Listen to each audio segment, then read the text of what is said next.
A blistering Wyoming sun beat down on the woman who refused to die. She had no shoes left that mattered, no husband breathing, no mercy from the world, just 7 children crying behind her and a wagon with a shattered axle that screamed with every inch she dragged it forward. Blood seeped through the rags wrapped around her feet. Her lips were cracked white. Her hands were raw meat. And still, Mara Ellington would not stop. Because the moment she stopped, they would take her children. Then a shadow fell across the trail. A man on horseback, silent as a ghost, watching her like he'd been waiting his whole life for this moment. This is the story of a woman the world tried to break, and the stranger who became her salvation. Stay with me until the end. Comment where you're watching from. I want to see how far this story travels. The Wyoming Territory had no patience for weakness. It was late October 1884, and the land stretched out in all directions like a vast, indifferent ocean of dirt and sage. The kind of emptiness that swallowed hope whole, the kind of silence that made you hear your own heartbeat like a countdown. Mara Ellington had been walking for 3 days. 3 days since the banker's men had nailed the eviction notice to her door. 3 days since they'd taken the horses, the furniture, the last tin of beans. 3 days since she'd loaded everything that remained of her life into a wagon meant to be pulled by animals she no longer owned, and decided she would pull it herself, because her children had no one else. Her eldest, Jonah, was only 12, strong for his age, wiry and dark-haired like his father had been, but still a child. He walked beside her now, his small hands gripping the wagon's edge, trying to help push even though his arms shook with exhaustion. Behind them, in the wagon bed, 6 more children huddled together like wounded birds. Eliza, 10 years old, held the baby. 8-month-old Samuel, who had stopped crying hours ago and now just stared at the sky with glassy, hollow eyes. Twins Clara and Catherine, aged 7, clung to each other, their matching braids filthy with road dust. 5-year-old Thomas had his thumb in his mouth, something he hadn't done in 2 years. And little Abigail, just 3, lay curled in Eliza's lap, whimpering softly. Mara's husband, Daniel, had been dead for 10 days. A logging accident, a tree that fell the wrong way, a body they'd buried in a pine box so cheap the lid didn't quite close. No insurance, no savings, just a mountain of debt she'd never known existed, debt that came crashing down the moment they lowered him into the ground. The banker, Mr. Hutchins, had been apologetic but firm. "Mrs. Ellington, I sympathize with your situation, truly I do. But your husband owed this bank $473. The property is collateral. I have no choice but to foreclose." She'd begged, got down on her knees in that polished office and begged, "Please, just give me time. I can work. I can sew. I can cook. I can—" "Ma'am, there's no work in this county for a woman with 7 children. You need to make arrangements. Perhaps family back east?" "I have no family." "Then I'm very sorry." He wasn't. So she'd packed what little they had left, 3 dresses, a quilt, a cast-iron pot, a Bible, and the small wooden horse Daniel had carved for Jonah's 5th birthday, and she started walking. The plan, if you could call it that, was to reach Fort Bridger, 80 miles south. There was a missionary group there. They helped destitute families. Or so she'd heard. 80 miles. She'd made it maybe 20. The wagon's axle had cracked on the 2nd day. She tried to fix it with rope and prayers, but it dragged now, lopsided and screeching, chewing through what little strength she had left. Her feet were bleeding. The rags she'd wrapped them in were soaked through, brown and stiff. Every step was a negotiation with agony. Every breath was a fight against the urge to just lie down in the road and let the buzzards have her. But she wouldn't, because if I stop, they'll take them. Daniel's brother, Thomas Avery, had made that very clear at the funeral. "Mara, you can't possibly think you can raise 7 children alone. Be reasonable. Let me take the boys. I'll find families for the girls. Good Christian families." Translation: he'd sell them, indenture them, scatter them like seeds to the wind, and she'd never see them again. "No." "Mara, see?" I said no. He'd smiled then, cold and thin. "We'll see." So she ran, took the children and ran before he could file papers, before he could convince a judge she was unfit, before the law could rip her family apart with the stroke of a pen. And now here she was, broken, bleeding, dragging a wagon through hell because stopping meant surrender. "Mama," Jonah said quietly beside her, his voice cracked. "Mama, please. You need to rest." "We're almost there," she lied. "We're not. You know we're not." She didn't answer, just leaned harder into the rope harness she'd tied around her shoulders, the fibers cutting into her collarbone like knives. The sun hammered down. The road stretched endlessly ahead, a pale scar through the sagebrush. Somewhere in the distance, a hawk circled. Mara's vision was starting to blur at the edges. Her legs felt like they belonged to someone else. She could taste blood in her mouth. She'd bitten her tongue at some point and hadn't noticed. "Mama," Eliza called from the wagon, her voice high and frightened. "Mama, the baby won't wake up." Mara's heart lurched. She stopped, turned, stumbled to the wagon's side. Samuel lay in Eliza's arms, limp and pale. His eyes were closed, his chest barely moved. "No, no, no, no." Mara grabbed him, pressed her ear to his tiny chest. There. Faint, but there. A heartbeat. "Water," she gasped. "Eliza, the canteen. It's empty, Mama. It's been empty since this morning." Of course it was. Mara cradled Samuel against her chest, rocking him, whispering desperately, "Stay with me, baby. Stay with me. We're almost there. We're almost—" She was lying to a dying infant. The realization hit her like a fist to the stomach. "I'm going to lose him. I'm going to lose all of them." "Mama, what do we do?" Clara's voice, small and terrified. Mara opened her mouth to answer, though she had no answer, and that's when Jonah's hand gripped her arm. "Mama, someone's coming." She looked up, a figure on horseback cresting the ridge to the west, silhouetted against the brutal sky, unmoving, watching them. Mara's blood went cold. In this part of Wyoming, a lone rider could mean anything. Drifter. Outlaw. Worse. She pulled Samuel closer, stepped in front of the wagon, putting her body between her children and whatever was coming. The rider didn't move. Just sat there, high on the ridge, still as a statue. Then, slowly, he started down the slope toward them. Mara's hand found the handle of Daniel's old skinning knife tucked into her belt. It wasn't much, but it was all she had. The children went silent behind her. Even the wind seemed to hold its breath. The rider grew closer, a man, tall and broad-shouldered, wearing a wide-brimmed hat that shadowed his face. Dark coat, dark horse, no visible weapons, but that didn't mean anything. He stopped about 20 feet away. For a long moment, neither of them spoke. Mara's hand tightened on the knife. Her voice came out hoarse, barely more than a rasp. "Stay back." The man tilted his head slightly.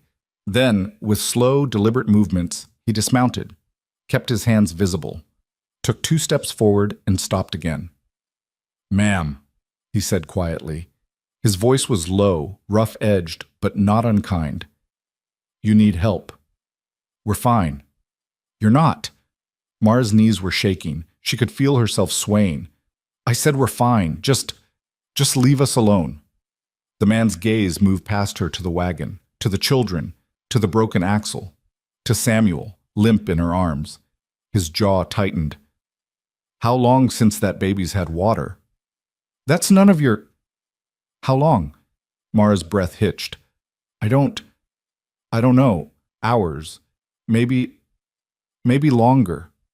Without a word, the man turned back to his horse, reached into his saddlebag, and pulled out a canteen.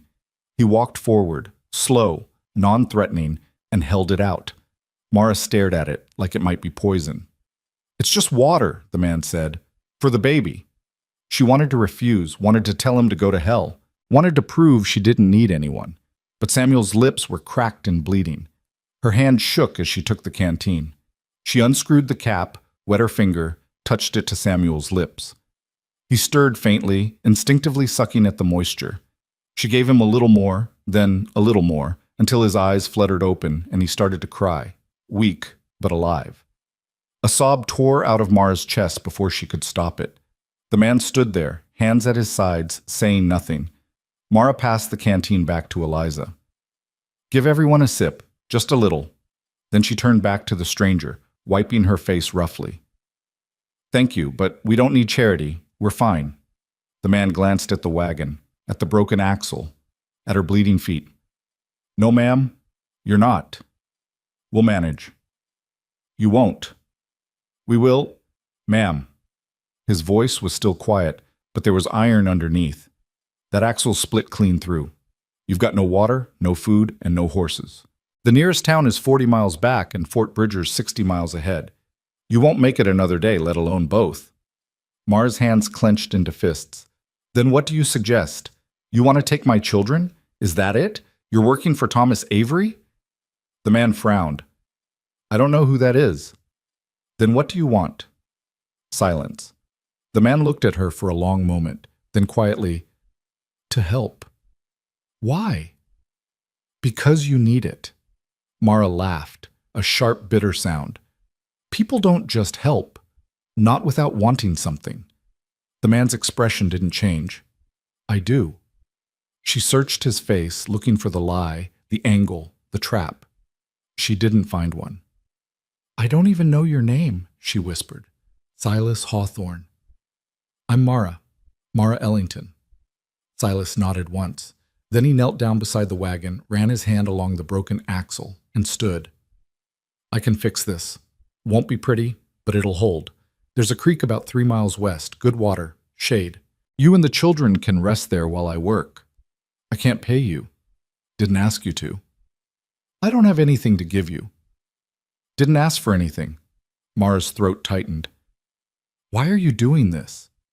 Silas looked at her, then at the children watching from the wagon with wide, frightened eyes. Because someone should have done it for my family, he said quietly, and no one did. Before Mara could respond, he'd already turned back to his horse, pulling tools from his saddlebag.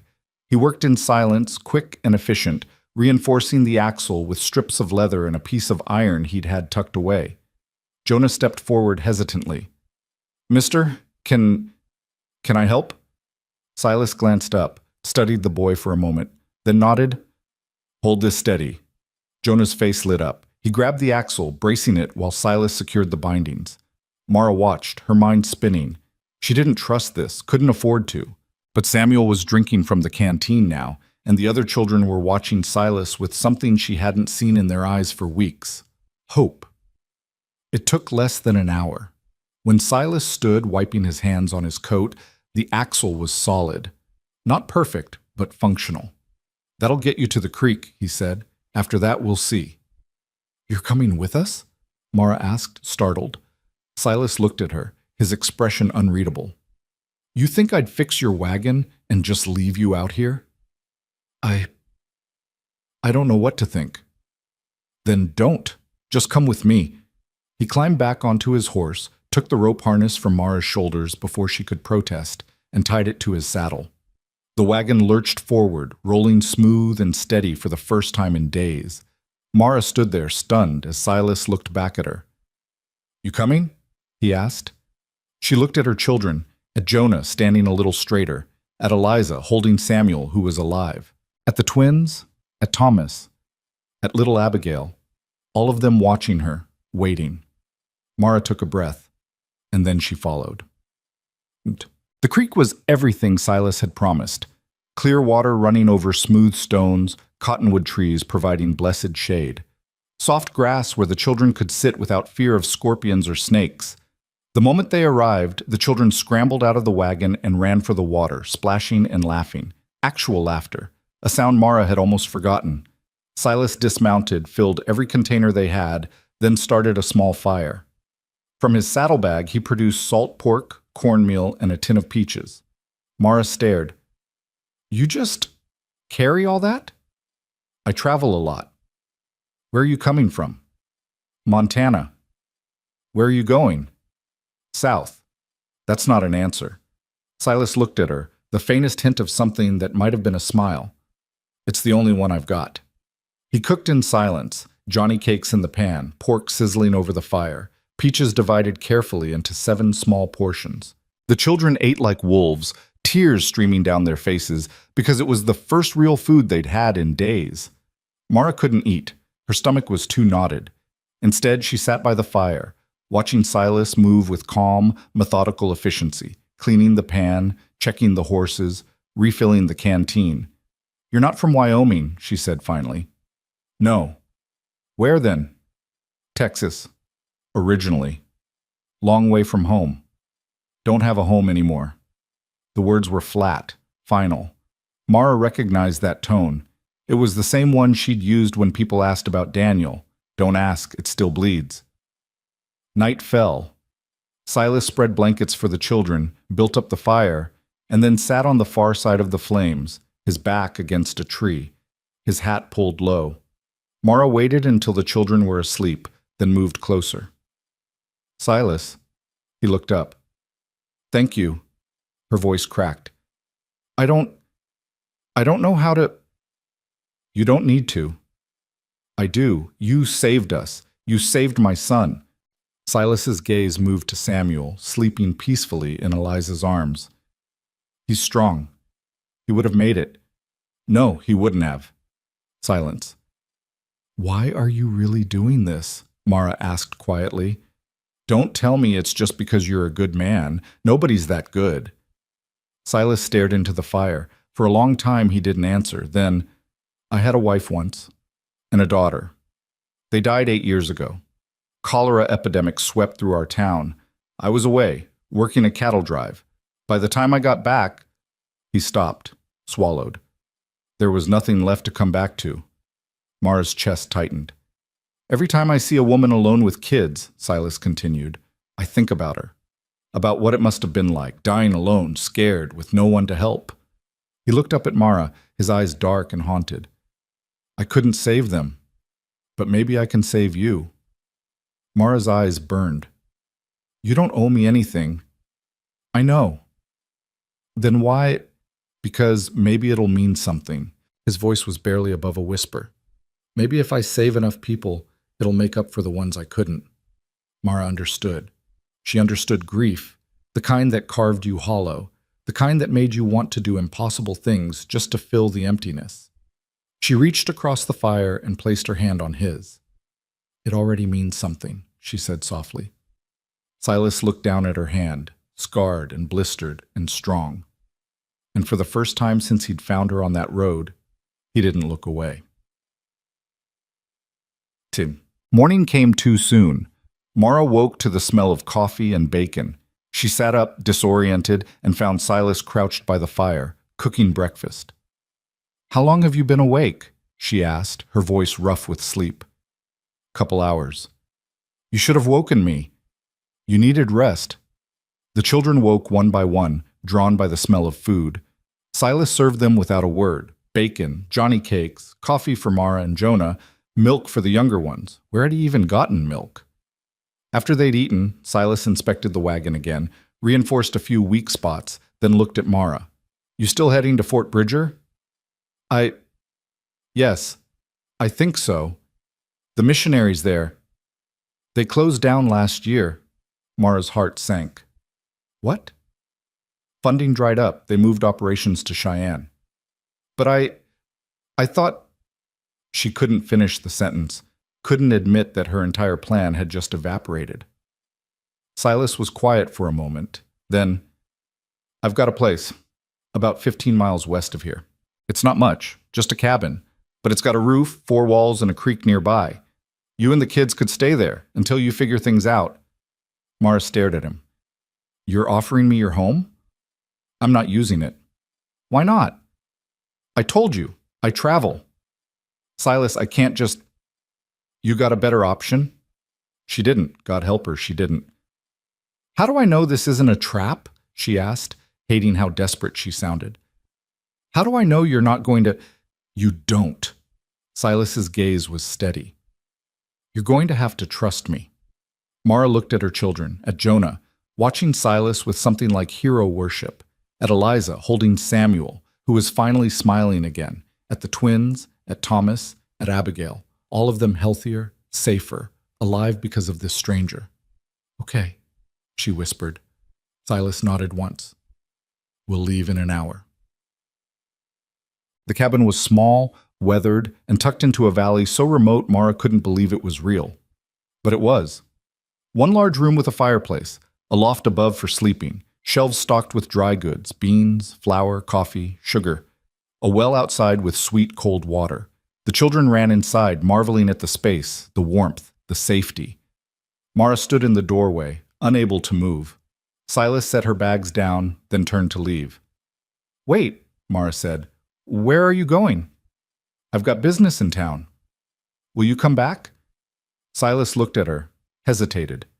"Yeah," he said finally. I'll come back." "Promise?" "I promise." He tipped his hat and rode away. Mara watched until he disappeared over the ridge. Then she turned to her children, gathered them close, and let herself cry. Ugly, wrenching sobs that she'd been holding back for 10 days. Because for the first time since Daniel died, they were safe. And she'd started to believe that maybe, just maybe, they'd survive. Silas returned 3 days later with supplies: blankets, salt, flour, lamp oil. He also brought boots, real leather boots, sized for a woman. Mara cried when she put them on. Over the next weeks, a pattern emerged. Silas would stay for a few days, chopping wood, fixing things, teaching Jonah how to hunt and trap. Then he'd leave, returning a week later with more supplies. He never stayed in the cabin, always slept outside even when storms rolled through. The children adored him. Jonah followed him everywhere. The twins made him wildflower crowns. Even little Abigail, shy and silent since Daniel's death, started calling him Mr. Silas and sitting in his lap by the fire. Mara watched it all, her heart twisting, because she was falling in love with him, and she had no idea if he felt the same. One night, after the children were asleep, she brought him coffee where he sat by the fire.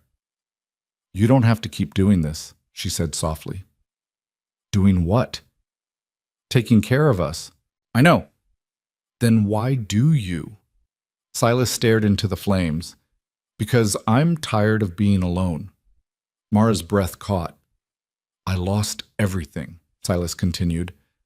"And I thought maybe I was supposed to stay lost. But then I found you, and I realized maybe I wasn't lost. Maybe I was just waiting." "For what?" Mara whispered. Silas looked up at her, his eyes dark and serious.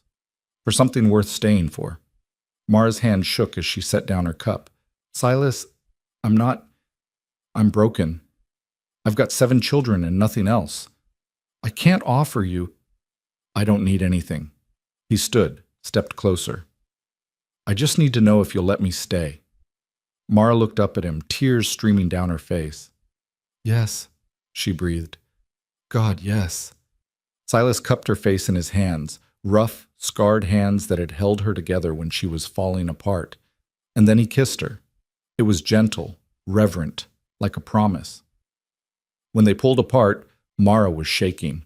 "I don't know how to do this," she whispered. "I don't know how to start over." "Neither do I." Silas rested his forehead against hers. "But maybe we figure it out together." Mara closed her eyes, let herself lean into him, let herself believe. "Maybe we will." For the first time in a long, brutal year, Mara Ellington let herself hope. And when morning came, Silas didn't leave. He stayed. The morning Silas stayed was the morning everything changed. Mara woke to the sound of an axe splitting wood. Steady, rhythmic, reassuring.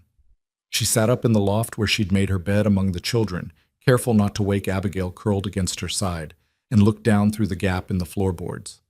Silas was outside, already working. The sun hadn't fully risen yet, painting the valley in shades of pearl and gold, and he was building something. A chicken coop, she realized. Where he'd gotten the lumber, she had no idea. But there it was, taking shape under his hands like he'd conjured it from morning mist and determination. She climbed down the ladder quietly, wrapped a shawl around her shoulders, and stepped outside. The air was cold and clean, sharp in her lungs. Silas looked up when he heard her footsteps, his breath misting in the early chill. "Didn't mean to wake you." "You didn't." Mara hugged the shawl tighter. "What are you building?" "Coop. Figured you could use chickens. Eggs for the kids." "Silas, you don't have to." "I know." He set down the hammer, straightened. "But I want to." There was something different about him this morning, something settled, like a man who'd finally stopped running and decided to stand his ground. Mara felt her throat tighten. You meant it, what you said last night. Every word. You're really staying. If you'll have me. Mara crossed the distance between them and wrapped her arms around him, pressing her face against his chest. He smelled like pine smoke and leather and safety. His arms came around her strong and sure, and for a moment they just stood there in the breaking dawn, two broken people learning how to be whole. The children will wake up soon, she whispered against his shirt. I know. They'll see you here. They'll ask questions. Let them. Mara pulled back, looked up at him. What do I tell them? Silas brushed a strand of hair from her face, his touch impossibly gentle. The truth. That I'm staying, that I'm going to help take care of them, that they're safe. And us? What are we? Silas was quiet for a moment. Then, whatever you want us to be. I'm not asking you to marry me tomorrow, Mara. I know it's too soon. I know you're still grieving Daniel, but I'm asking if I can be here. If I can be part of this family you're fighting so hard to keep together. Tears burned in Mara's eyes. Yes, God, yes. Behind them, the cabin door creaked open. They turned to find Jonah standing in the doorway, barefoot and tousled, staring at them with wide eyes. Mr. Silas? The boy said, his voice uncertain. You're still here, Silas nodded slowly. I am. You're not leaving? Not unless your mother wants me to. Jonah looked at Mara, then back at Silas. Then a smile broke across his face, huge and bright and relieved. You're staying? Really staying? Really staying. The boy let out a whoop that would have woken the dead and launched himself off the porch, crashing into Silas with enough force to make the man stagger. Silas caught him, steadied him, and then Jonah was talking a mile a minute. Can you teach me to shoot? Pa said he would, but he never got the chance, and I need to learn because I'm the man of the house now and I need to protect everyone and… Jonah, breathe, Mara said, laughing through her tears. But Silas was smiling, an actual smile, rare and real. Yeah, son, I can teach you. The word hung in the air. Son. Not quite true, not yet, but close enough to matter. Jonah's eyes went bright. Really? Really. But first you're going to help me finish this coop. Deal? Deal! By the time the sun was fully up, all 7 children were awake and buzzing around Silas like bees around honey. Eliza wanted to know if he could teach her to fish. The twins begged for stories about Texas. Thomas showed him a rock he'd found that looked like a horse. And Abigail, shy little Abigail, took his hand and wouldn't let go. Mara watched it all from the porch, her heart so full it hurt. This was what she'd wanted, what she'd prayed for in those dark days after Daniel died, when the world felt like it was collapsing inward. Not riches, not salvation from some distant relative, just this. Someone strong enough to stand beside her, someone willing to love her children as fiercely as she did. And somehow, impossibly, she'd found him. The days that followed fell into a rhythm that felt like grace. Silas worked from dawn to dusk, fixing everything that was broken, building everything they needed. He reinforced the cabin's roof, replaced the cracked window glass with oilcloth until he could get real panes from town, dug a root cellar to store food through the winter. He taught Jonah to set snares and check trap lines, showed Eliza how to gut a fish without flinching, and let the younger children follow him around like ducklings.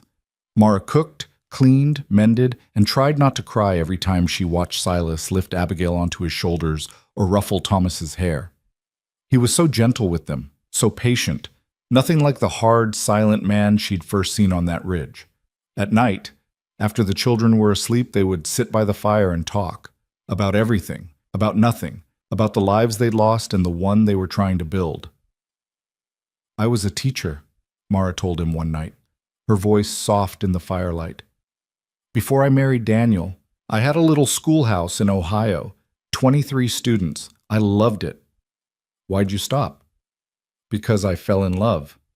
She smiled sadly. Daniel was a lumber foreman, strong, handsome, full of plans. He promised me adventure, a new life out west, and I believed him. We moved to Wyoming when I was pregnant with Jonah. Daniel said he'd build us a house, start his own logging company, make us rich. But he didn't. No, He tried. God, he tried so hard. But everything he touched seemed to fall apart.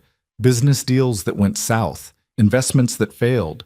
And the children kept coming, and the money kept running out. And she stopped, swallowed hard. I loved him. Even when he was drowning us in debt I didn't know about, I loved him. But I was so angry, Silas. So angry that he left me with nothing. That he died and left me to clean up his mess. Silas reached across the space between them and took her hand. You're allowed to be angry. I shouldn't be. He's dead. I should just... You're allowed, Silas repeated firmly. Love doesn't mean you can't be angry when someone hurts you, even if they didn't mean to. Mara's eyes filled. Were you angry when your wife died? Silas stared into the fire. Furious. At God. At the world. At myself for not being there. I carried that rage for years, drank myself half to death trying to drown it. Picked fights with men twice my size, hoping one of them would finish what I couldn't. He looked at her. And then one day I woke up in a ditch outside Billings, Montana, covered in my own blood, and I realized I had a choice. I could die angry, or I could live anyway. What made you choose life? Nothing noble. I just got tired of hurting. He squeezed her hand. But I'm glad I did, because it led me here. Mara leaned against him, her head on his shoulder. I'm glad too. They sat like that until the fire burned low, not saying anything, not needing to, just being. It was enough. But peace, Mara was learning, was a fragile thing. 2 weeks after Silas stayed, Mara made the mistake of going into town. She needed supplies, flour, sugar, thread, and Silas had offered to take her. They left the children with Jonah in charge, hitched the wagon, and rode the 15 miles to Sweetwater Station, the closest thing to a town in that part of Wyoming. It wasn't much. A general store, a saloon, a church, and maybe 20 houses scattered along a single muddy road. But it was civilization, and Mara felt her shoulders relax as they pulled up to the store. I'll get the flour, Silas said, climbing down. You get what you need for the kids. Mara nodded, took his offered hand, and stepped into the store. The shopkeeper, Mrs. Henley, was a stout woman with shrewd eyes and a mouth that loved gossip. She looked up when Mara entered, and her expression shifted. Surprise, then calculation, then something that looked almost like pity. Mrs. Ellington, she said slowly, I'd heard you'd left the county. I'm still here, Mara said, forcing a smile. Just needed some thread and sugar. Mrs. Henley's gaze flicked to the door where Silas was loading flour sacks into the wagon. That's Silas Hawthorne with you, isn't it? Yes. He's been helping us. Helping? Mrs. Henley's tone made the word sound obscene. That what we're calling it? Mara's spine stiffened. I don't know what you're implying, Mrs. Henley, but, oh, I'm not implying anything, dear, just observing. You've been seen with him quite a bit, and you, a widow with 7 children. People talk, you understand. Mara's face burned. Mr. Hawthorne has been nothing but respectful. He's given us shelter and... Shelter, Mrs. Henley clicked her tongue.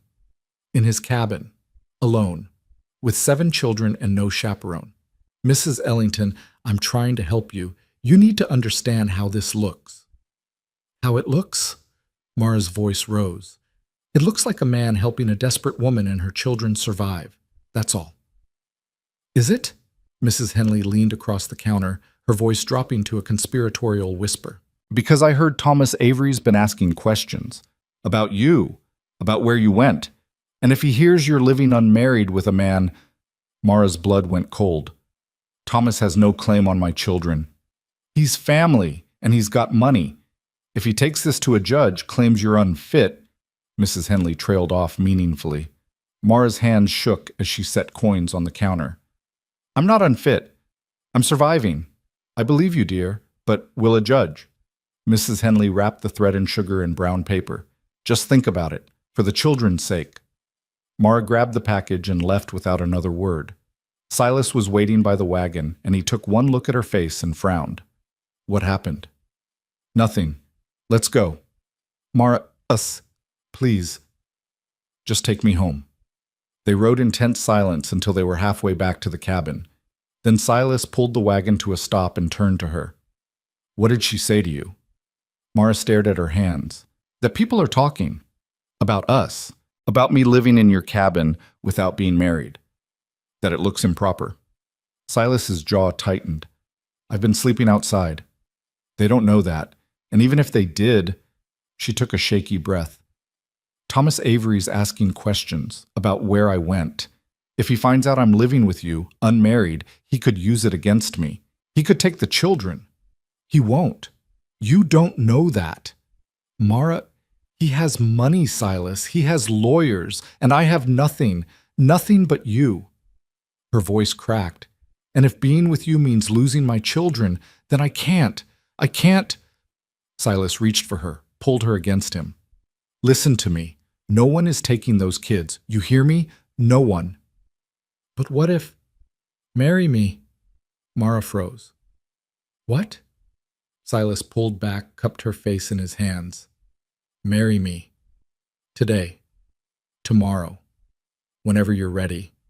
We'll make it legal. Make it right in the eyes of the law. Then no one can say a damn thing. Silas, we've only known each other a few weeks. I don't care. His voice was fierce. I don't care if it's been a week or a year. I know what I want. I want you. I want those kids. I want to wake up every morning knowing you're safe and they're safe, and I'm the one standing between you and the world. So marry me. Tears streamed down Mara's face. You're serious. Dead serious. But what if you change your mind? What if... I won't. How do you know? Because I've already lost one family.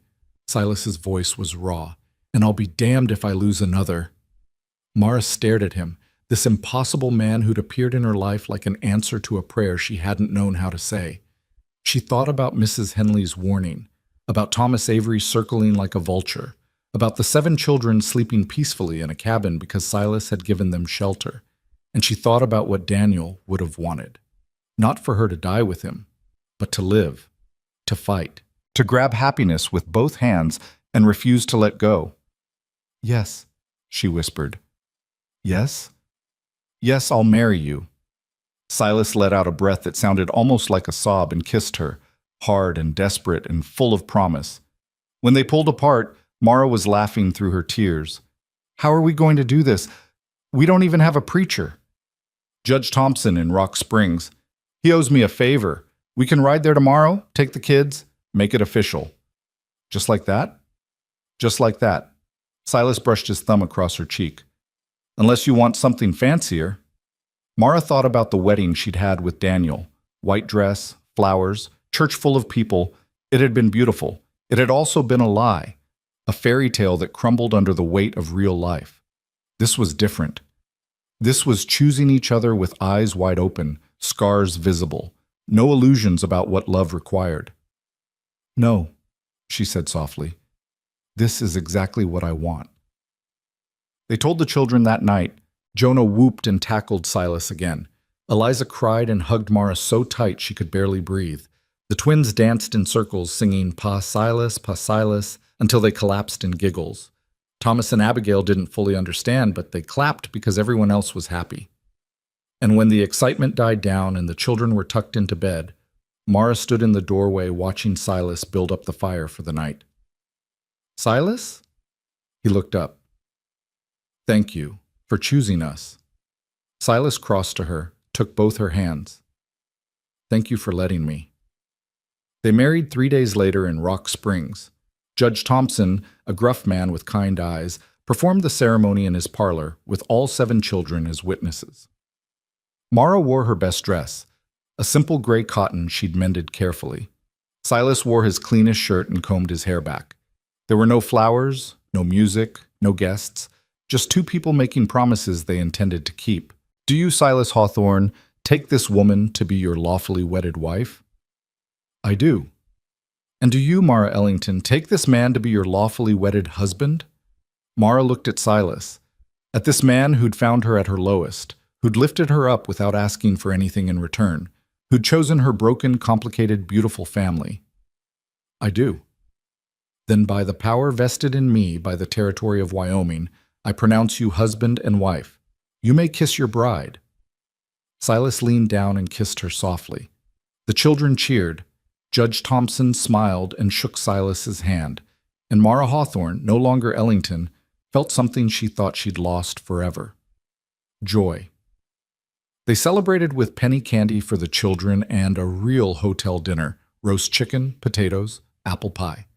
The kids ate until they were stuffed, faces sticky with pie filling, laughing so hard Thomas snorted milk through his nose. That night, in a real bed with clean sheets, Silas held Mara close and whispered against her hair, "You're stuck with me now, Mrs. Hawthorne." Mara smiled in the darkness. "Good. I was worried you'd change your mind." "Never." "Promise?" "Promise." But even as she drifted off to sleep, safe in her husband's arms, a small voice in the back of Mara's mind whispered what Mrs. Henley had said. Thomas Avery's asking questions. She pushed the thought away. Tomorrow's worries could wait. Tonight, she was married. Her children were safe. And for the first time in a long time, she dared to believe the worst was behind them. She was wrong. They returned to the cabin the next morning to find someone waiting. A man on horseback, expensive suit, cold eyes. He had the look of someone used to getting what he wanted, money and power written into every line of his face. Beside him stood the county sheriff, looking deeply uncomfortable. Mara's blood turned to ice. She knew that face. She'd seen it at Daniel's funeral, watching her with calculation. Thomas Avery. Silas stopped the wagon 30 feet away and climbed down slowly, positioning himself between the children and the visitors. His hand rested casually near his belt, where Mara knew he kept his revolver. "Can I help you, gentlemen?" Silas's voice was calm, polite, dangerous. Thomas dismounted, smoothed his suit. "You must be Silas Hawthorne. I'm Thomas Avery. This is Sheriff Cutler. We're here to see Mrs. Ellington." "That would be Mrs. Hawthorne now," Mara said, climbing down from the wagon with her head high. "We married yesterday." Thomas's smile didn't reach his eyes. How convenient, and so quick. One might almost call it suspicious.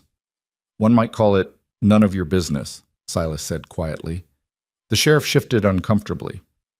"Mr. Hawthorne, Mr. Avery here has filed a formal petition with the court regarding the welfare of Daniel Ellington's children.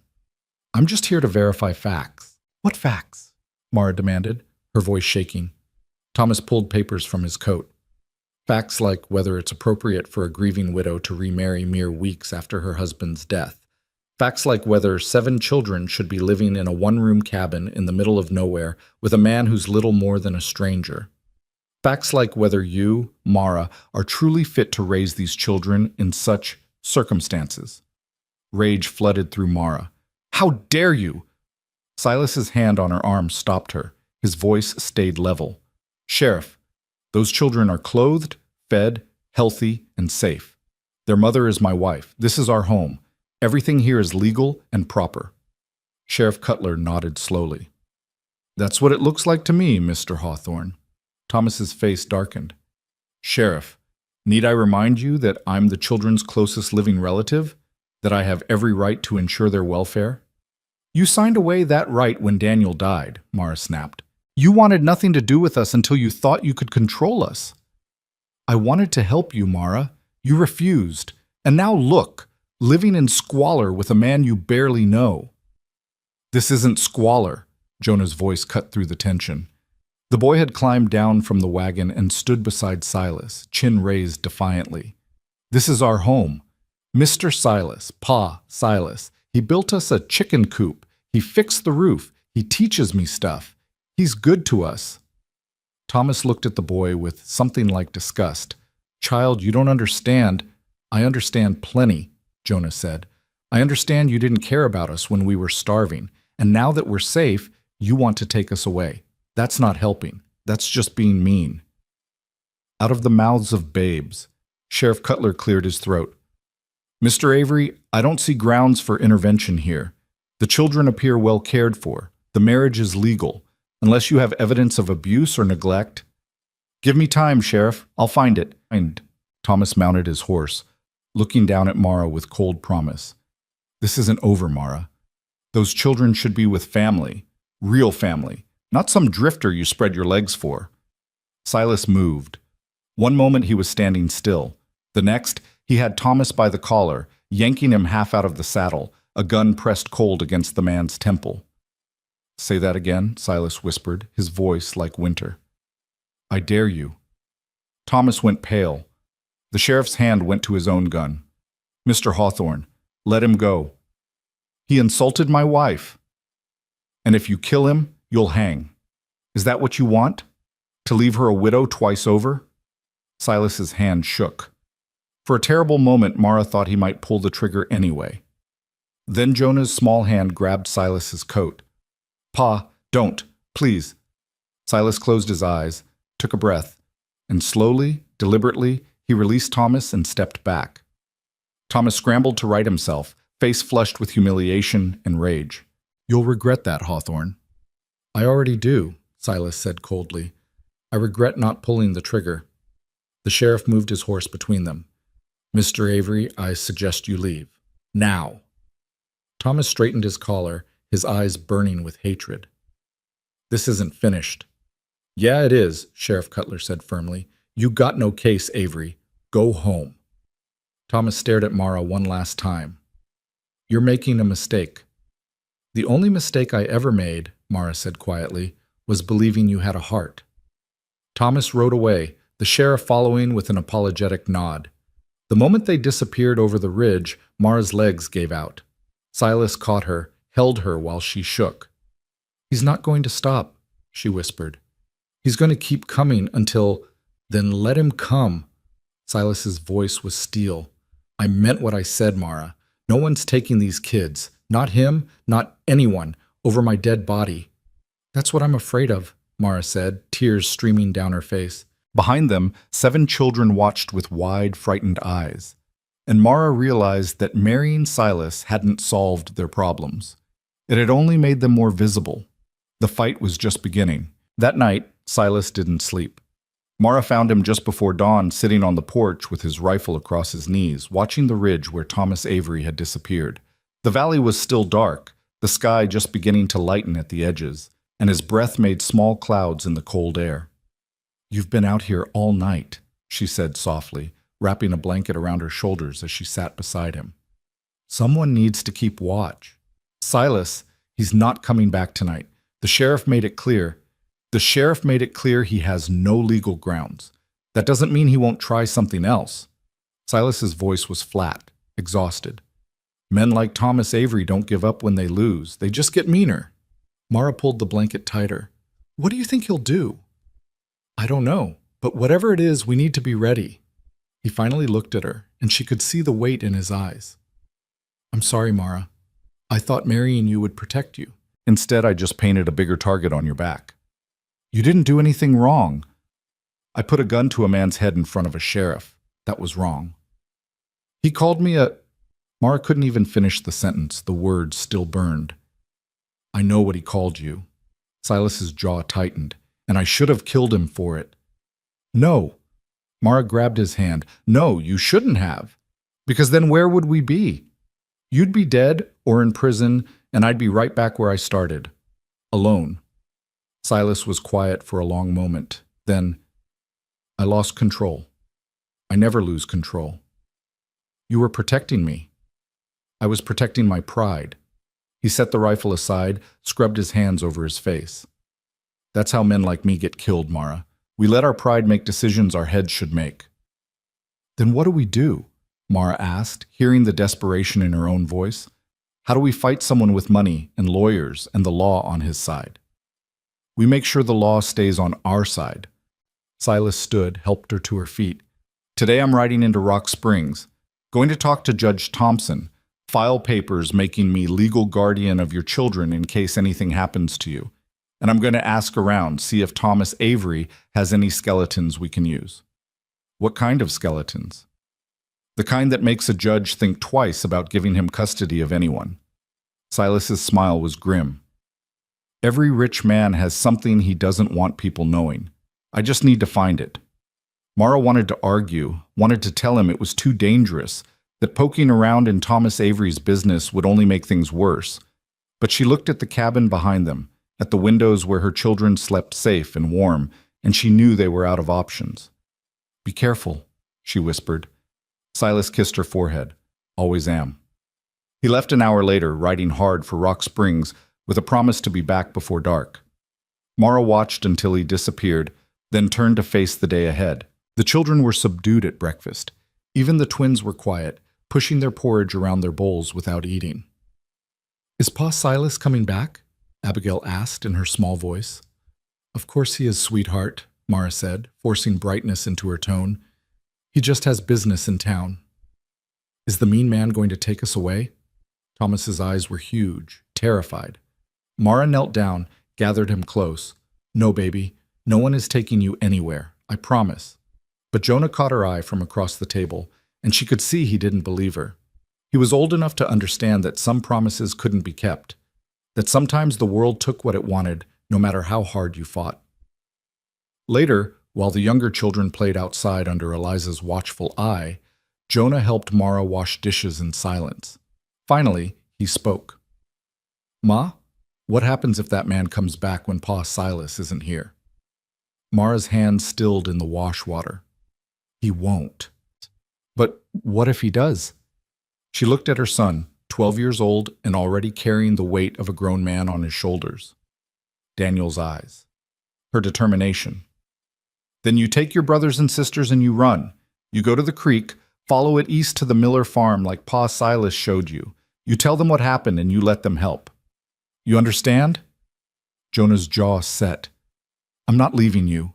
Jonah, I'm not." His voice cracked. "I couldn't protect Pa when that tree fell. I'm not going to run away and leave you too."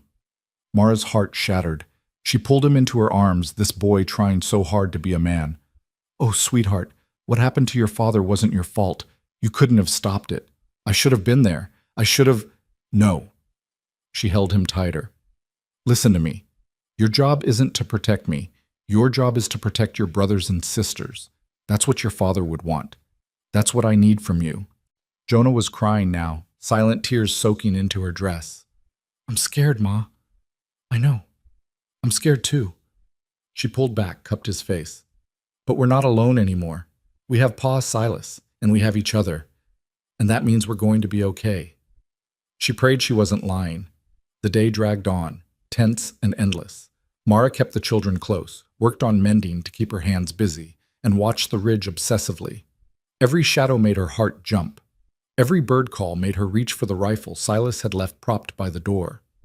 By late afternoon, her nerves were screaming. She was just putting bread in the oven when Eliza called from outside, her voice sharp with alarm. "Ma, someone's coming!" Mara's blood turned to ice. She ran to the door, rifle in hand, and her heart sank. Not Silas. A carriage, black and expensive, drawn by matched horses, and beside it, 6 men on horseback. Hard-looking men. The kind you hired when you wanted someone hurt. Thomas Avery sat in the carriage, smiling. "Children, inside," Mara said, her voice deadly calm. "Right now." They scattered, Jonah herding the little ones through the door. Mara stepped onto the porch, rifle leveled at the approaching carriage. Thomas raised his hands in mock surrender as the carriage stopped. "Now, Mara, is that any way to greet family?" "You're not family. Get off my land." "Actually, this land belongs to Silas Hawthorne, not you, which means you're trespassing." Thomas's smile widened. "I checked. Your husband never filed a deed transfer. This property is still in his name, which means legally you have no right to be here." Mara's hands tightened on the rifle. "Silas gave me permission to be here." "Did he? Where is he, by the way? Off drinking somewhere? Gambling? Whoring?" Thomas shook his head sadly. Poor Mara. Always picking such unreliable men. "What do you want, Thomas?" "I told you, I want to help." He gestured to the men beside him. "These gentlemen are here to escort you and the children to proper lodgings while we sort out this unfortunate situation. There's a charitable home in Cheyenne that takes in destitute families. We're not destitute. You're living in a one-room cabin with a man who abandoned you the moment I showed up. I'd call that destitute." Thomas stepped down from the carriage, his boots crunching on the frost-hard ground. "Be reasonable, Mara. You can't win this fight. I have lawyers, money, connections. What do you have? A marriage certificate that's barely dry and a cabin that isn't even yours." "I have a gun," Mara said quietly, "and I will use it." Thomas laughed. Oh, I don't think you will, because if you shoot me, these men will shoot you.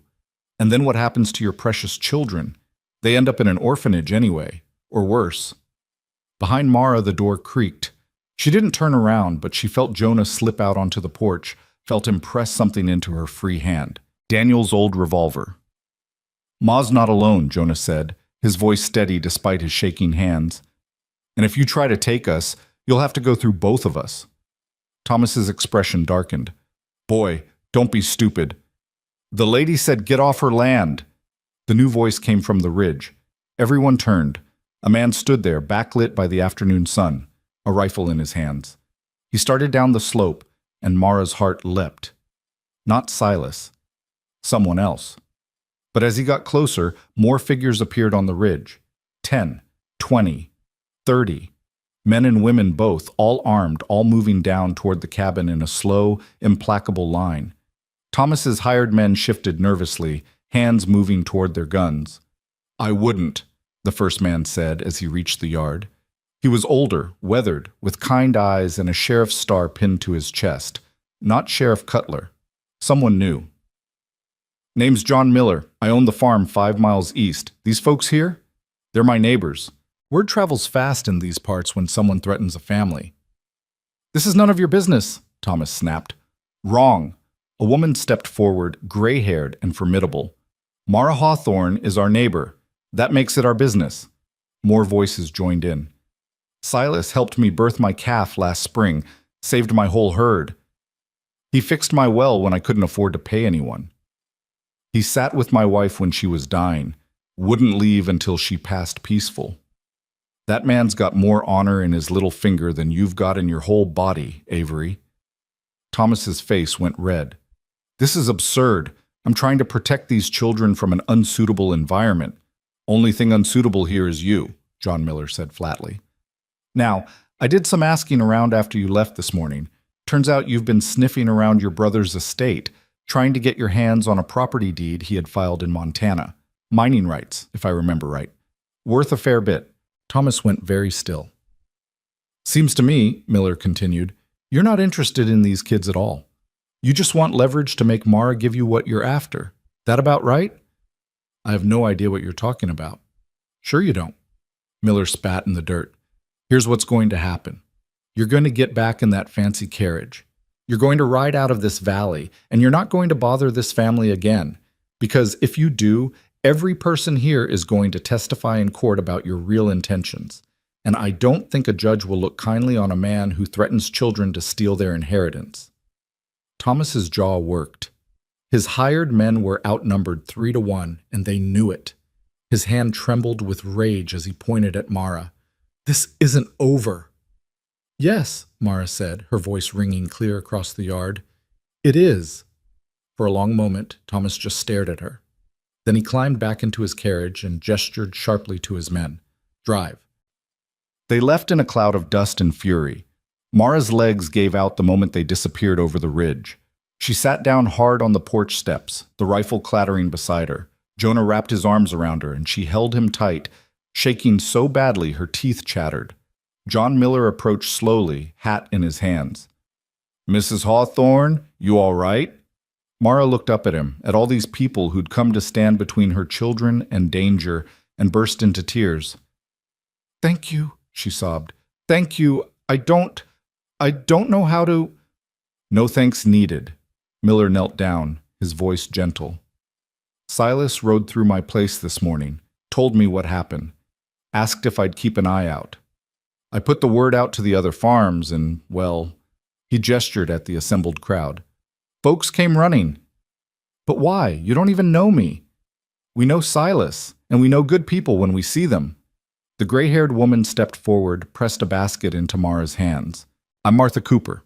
This here's got bread and stew and some preserves. You feed those babies here, and if that bastard comes back, you send word. We'll come running again. One by one, the neighbors introduced themselves, pressed food and blankets and promises into Mara's hands, told her stories about Silas, how he'd helped birth calves, fix roofs, sit vigil with the dying, how he'd shown up 2 years ago, quiet and alone, and slowly become the man everyone called when they needed help. He never talks about himself, John Miller said, but he saved half the people in this valley one way or another. We owe him, and now we owe you. By the time they left, the cabin was full of supplies, and Mara's heart was full of something she'd almost forgotten. Hope. Silas returned just after sunset, riding hard, and pulled up short when he saw the crowd of people still lingering in the yard. "What happened?" he demanded, swinging down from his horse. "Is everyone all right?" "We're fine," Mara said, stepping off the porch. "Thanks to your friends." "What?" John Miller clapped Silas on the shoulder. "Avery came back, brought hired guns. We sent him packing." Silas's face went white. "He came here? When I wasn't—" "We handled it," Mara said firmly, "because you'd already handled it. You asked for help, and help came." Silas looked around at the assembled neighbors, something like wonder in his eyes. "You all came?" "Course we did," Martha Cooper said. "Your family, Silas, all of you." Silas's throat worked. He opened his mouth, closed it, couldn't seem to find words. So he just nodded. The neighbors left one by one as full dark fell, but not before extracting promises that Mara would bring the children to the church social next month, that Silas would help with the autumn harvest, that they'd all look out for each other. When the last wagon disappeared, Silas finally turned to Mara. "I shouldn't have left you. You had to. I should have been here." "You were." Mara took his hand. "You asked for help. You built something here, Silas, a community, people who care about you, about us. You gave me that." Silas pulled her against him, buried his face in her hair. She felt him shaking. "I thought I'd lost you," he whispered. "When I came over that ridge and saw the crowd, I thought, I know, but you didn't. We're here. We're safe. Because of them. Because of you." They stood like that for a long time, holding each other in the darkness, while inside the cabin the children settled in for the night, their voices rising in laughter because for once, just once, the monsters had been driven back. Later, after the children were asleep and a cold supper had been eaten and Silas had checked every window latch twice, Mara sat beside him at the table and asked what he'd found in Rock Springs. Silas pulled out a sheaf of papers. Judge Thompson filed the guardianship papers. "They're official as of today. If anything happens to you, the kids stay with me. Avery can't touch them." "And the other thing, the skeletons?" Silas's smile was grim. "Daniel had a deed, mining rights to a silver claim in Montana, filed it 3 months before he died. It's worthless. The mine played out years ago, but Thomas doesn't know that. He thinks it's still producing. He's been trying to get his hands on it since Daniel passed." So Miller was right. This was never about the children. Not for a second. Silas handed her another paper. "This is the deed. It's legally yours now. I had Thompson transfer it to your name." Mara stared at the document. "You're giving me this?" "It was always yours, Mara. Daniel left it to you, not Thomas. You." "But if it's worthless, Thomas doesn't know that. And as long as he thinks you have something he wants, he's predictable. He'll try to negotiate, make deals. He won't risk a fight he might lose." "What if he finds out it's worthless?" "Then we deal with it then." Silas covered her hand with his. "But I don't think he will. Men like Thomas see what they want to see, and right now he sees a fortune he can't reach." Mara folded the deed carefully, tucked it into her dress pocket. "You think he'll really leave us alone?" "I think what happened today scared him. He didn't expect resistance, didn't expect people to stand up for us." Silas's expression softened. "I didn't either, if I'm honest."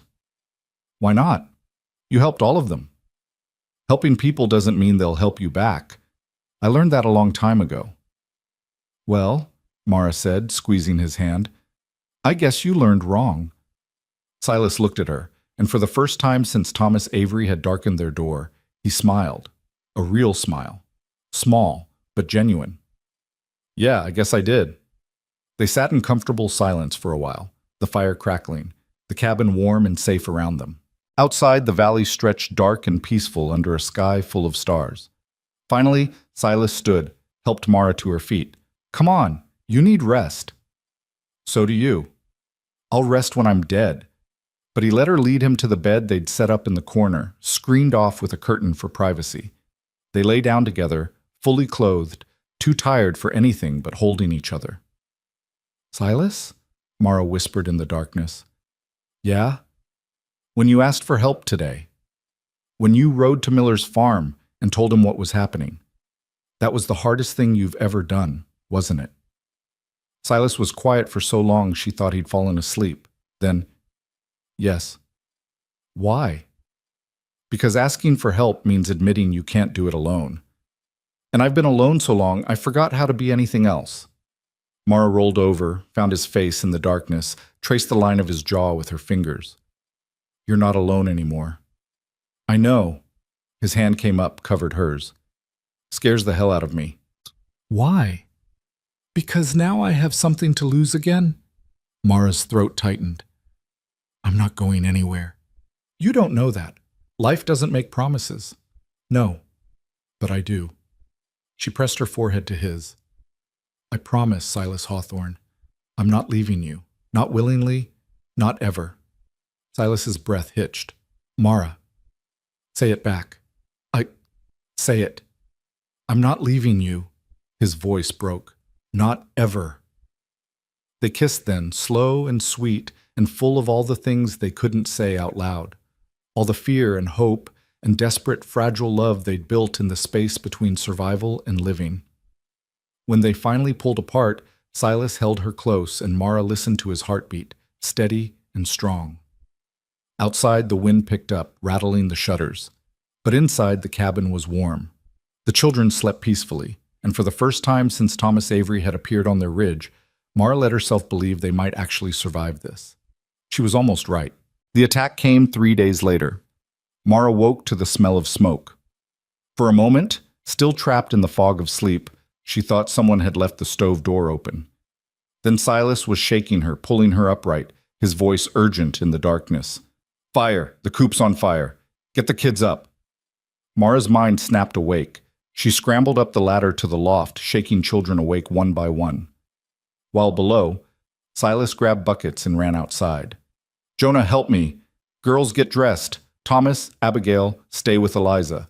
No one goes outside until I say. The children obeyed, frightened but trained by months of frontier life to move quickly in emergencies. Mara climbed down, heart hammering, and ran to the window. The chicken coop was engulfed in flames, orange and terrible against the black sky. Silas was throwing water on it, but it was already too late. The structure collapsed inward with a shower of sparks. And that's when Mara saw them. Shadows at the edge of the firelight, men on horseback, watching. One of them raised a hand, waved. Then they disappeared into the darkness. Mara's blood ran cold. This wasn't an accident. This was a message. Silas came back inside, his face grim and soot-streaked. It's gone. Nothing we could do. I saw them, Mara said, her voice shaking. Men on horses. They were watching. Silas's jaw tightened. How many? 3? Maybe 4? Did you recognize any of them? No, but Silas, this was deliberate. I know. He checked his rifle, made sure it was loaded. They're escalating, trying to scare us into leaving. It's working. Silas looked at her. You want to go?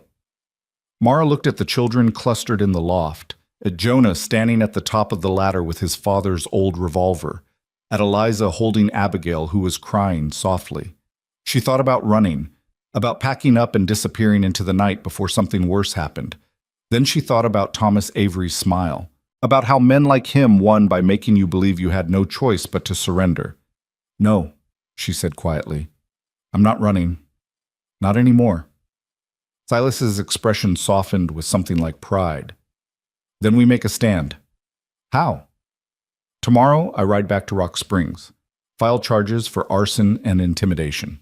Get Sheriff Cutler or someone out here to investigate. Make it official. Make it public. The one thing men like Thomas hate is attention. What if they come back tonight? Then they'll find me waiting. Silas checked his second revolver, set it on the table within easy reach. I'm not sleeping anyway. Mara wanted to argue, wanted to tell him he couldn't stay awake forever, that he'd collapse from exhaustion. But she saw the steel in his eyes and knew better. So instead, she made coffee, strong and bitter. And she sat with him through the long, tense hours until dawn, watching the valley for shadows that didn't belong. The sun rose on ruins and resolve. And somewhere in the distance, Thomas Avery was learning that some families refuse to break. No matter how hard you pushed, the charred remains of the chicken coop still smoldered when Silas saddled his horse at first light. Mara stood on the porch watching him work, her arms wrapped around herself against the cold morning air. The children were still inside, huddled together in the loft, too frightened to come down. Even Jonah had retreated after keeping watch with Silas through the darkest hours, his young face gray with exhaustion and fear. "How long will you be gone?" Mara asked as Silas checked the saddle cinch one final time. 2 days, maybe 3. Depends on how fast I can get the law moving. He straightened, met her eyes. "I don't want to leave you." "I know, but you have to. John Miller's sending his oldest boy over. Marcus. He'll stay until I get back, help keep watch." "Silas, we'll be fine." "No." His voice was firm. "You won't be alone. Not after last night. I won't risk it." Mara wanted to argue that she could handle herself, that she'd survived worse, that she didn't need protecting. But the smoking ruins behind them told a different story. Thomas Avery had moved beyond threats and intimidation. He'd committed arson, and arson was just the beginning of what desperate, angry men would do. "Be careful," she said instead, stepping off the porch to stand beside him. "Thomas knows you're going to town. He might try something." "Let him try." Silas's hand moved to the revolver at his hip, a gesture so automatic he probably didn't even realize he was doing it. "I'd welcome the excuse." "Don't say that." "Why not? It's true." Mara grabbed his arm, forced him to look at her. "Because I can't lose you. Do you understand? I can't do this alone again. I can't bury another husband. So you be smart, and you be careful, and you come back to me." Something in Silas's expression cracked. He pulled her against him, held her so tight she could barely breathe. "I'll come back. I swear it." "You'd better." Her voice was muffled against his coat. "Because if you die on me, Silas Hawthorne, I will find a way to bring you back just so I can kill you myself." She felt him laugh, a brief rumble in his chest. "Yes, ma'am." They stood like that for another moment, holding each other while the sun climbed higher and the valley woke around them. Then Silas pulled back, kissed her forehead, and swung up into the saddle. "Keep the rifle loaded. Keep the children inside. And if anything at all, feels wrong, you fire 3 shots. The Millers will hear it and come running." "I know." "Mara, I know, Silas. Go. The sooner you leave, the sooner you'll be back." He nodded, turned his horse toward the trail that led out of the valley. But before he rode away, he looked back at her one more time. "I love you."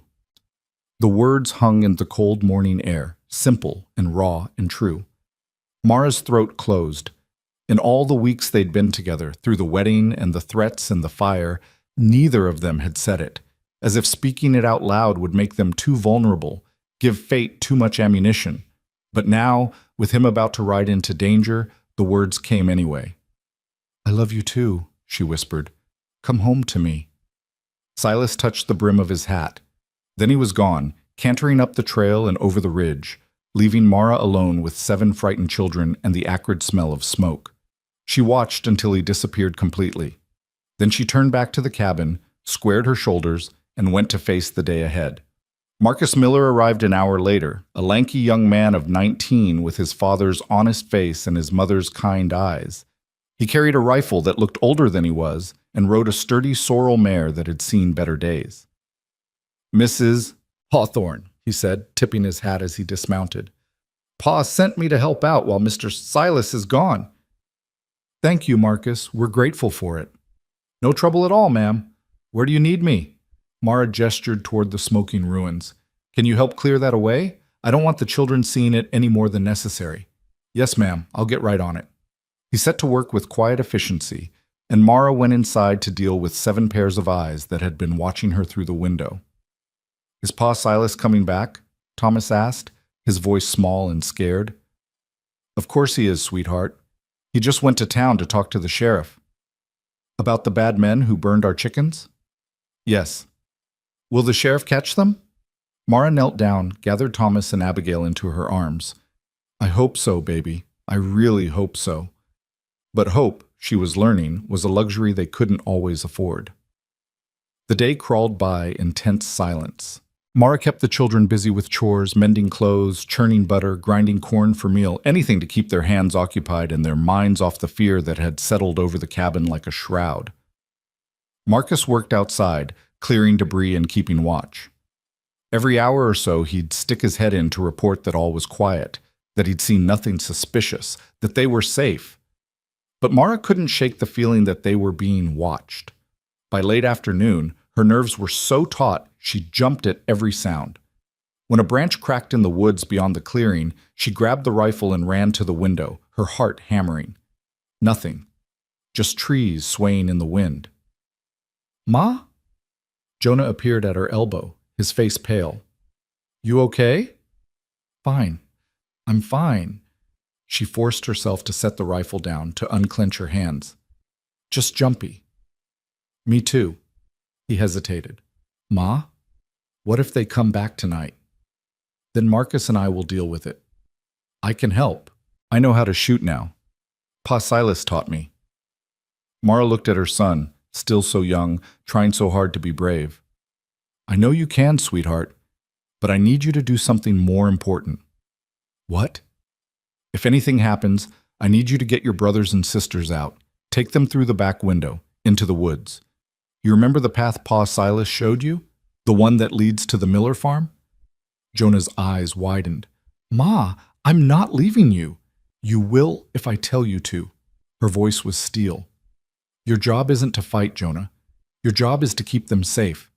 That's what your father would want. That's what I need. Can you do that for me? Jonah's jaw trembled. Then he nodded, once. Yes, ma'am. Good boy. She pulled him close, kissed the top of his head. It won't come to that, but I need to know you're ready, just in case. I'm ready. God, she hoped she was telling the truth. Night fell like a curtain, sudden and complete. Marcus came inside for supper, and Mara fed him along with the children, salt pork and beans and cornbread that tasted like sawdust in her mouth. You should get some rest, ma'am, Marcus said as the children settled into their beds. I'll keep first watch. I won't sleep. Neither will I, but at least try. You look dead on your feet. Mara wanted to argue, but she was exhausted. The night before had been sleepless, and the day had been nothing but tension and dread. Her body was starting to rebel, her hands shaking, her vision blurring at the edges. Wake me in 4 hours, she said finally. We'll trade off. Yes, ma'am. She lay down on the bed, still fully clothed, the rifle within arm's reach. She closed her eyes, listening to Marcus settle into the chair by the door, to the soft breathing of the children in the loft above. She didn't think she'd sleep, but exhaustion pulled her under like a tide. She woke to Marcus shaking her shoulder, his face pale in the lamplight. Mrs. Hawthorne, someone's out there. Mara was on her feet instantly, rifle in hand, heart slamming against her ribs. Where? Edge of the clearing, I heard horses, multiple riders. How many? Can't tell. At least 3, maybe more. Mara moved to the window, peered through the gap in the shutters. At first she saw nothing but darkness. Then, slowly, shapes resolved themselves from the shadows. Men on horseback, sitting just beyond the reach of the lamplight, watching the cabin, waiting. Wake Jonah, Mara said quietly. Tell him to get the children ready, just in case. Yes, ma'am. Marcus moved silently up the ladder while Mara kept watch. Her mind raced. 3 shots to signal for help, but the Millers were 5 miles away. Even if they heard and came running, it would take 30 minutes at least. 30 minutes was an eternity when men with guns were at your door. One of the riders moved forward, closer to the cabin, close enough that Mara could see his face in the spill of lamplight from the window. Not Thomas Avery, one of his hired men from before, the one with the scarred face and dead eyes. He stopped 20 feet from the porch and dismounted slowly, hands visible, making a show of being unarmed. Mrs. Hawthorne! He called out, his voice carrying in the still night air. I'm here to talk. Then talk from where you are, Mara shouted back, keeping the rifle trained on him. Mr. Avery wants to make a deal. I'm not interested in any deals. You sure about that? Because he's willing to be very generous. He'll drop all legal action regarding the children. He'll leave you alone. All he wants is the deed to that Montana property your late husband left you.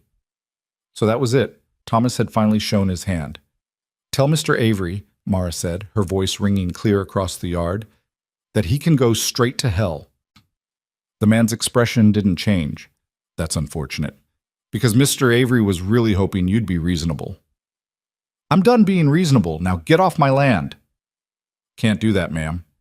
See, Mr. Avery gave me specific instructions. If you won't negotiate, I'm to make things uncomfortable for you until you change your mind.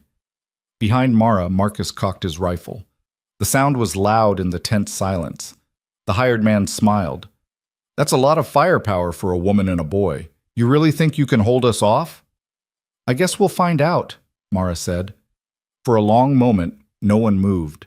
Then the man shook his head, almost sadly. Your choice, ma'am. He turned and walked back to his horse, swung up into the saddle, and then, without warning, he and his companions opened fire.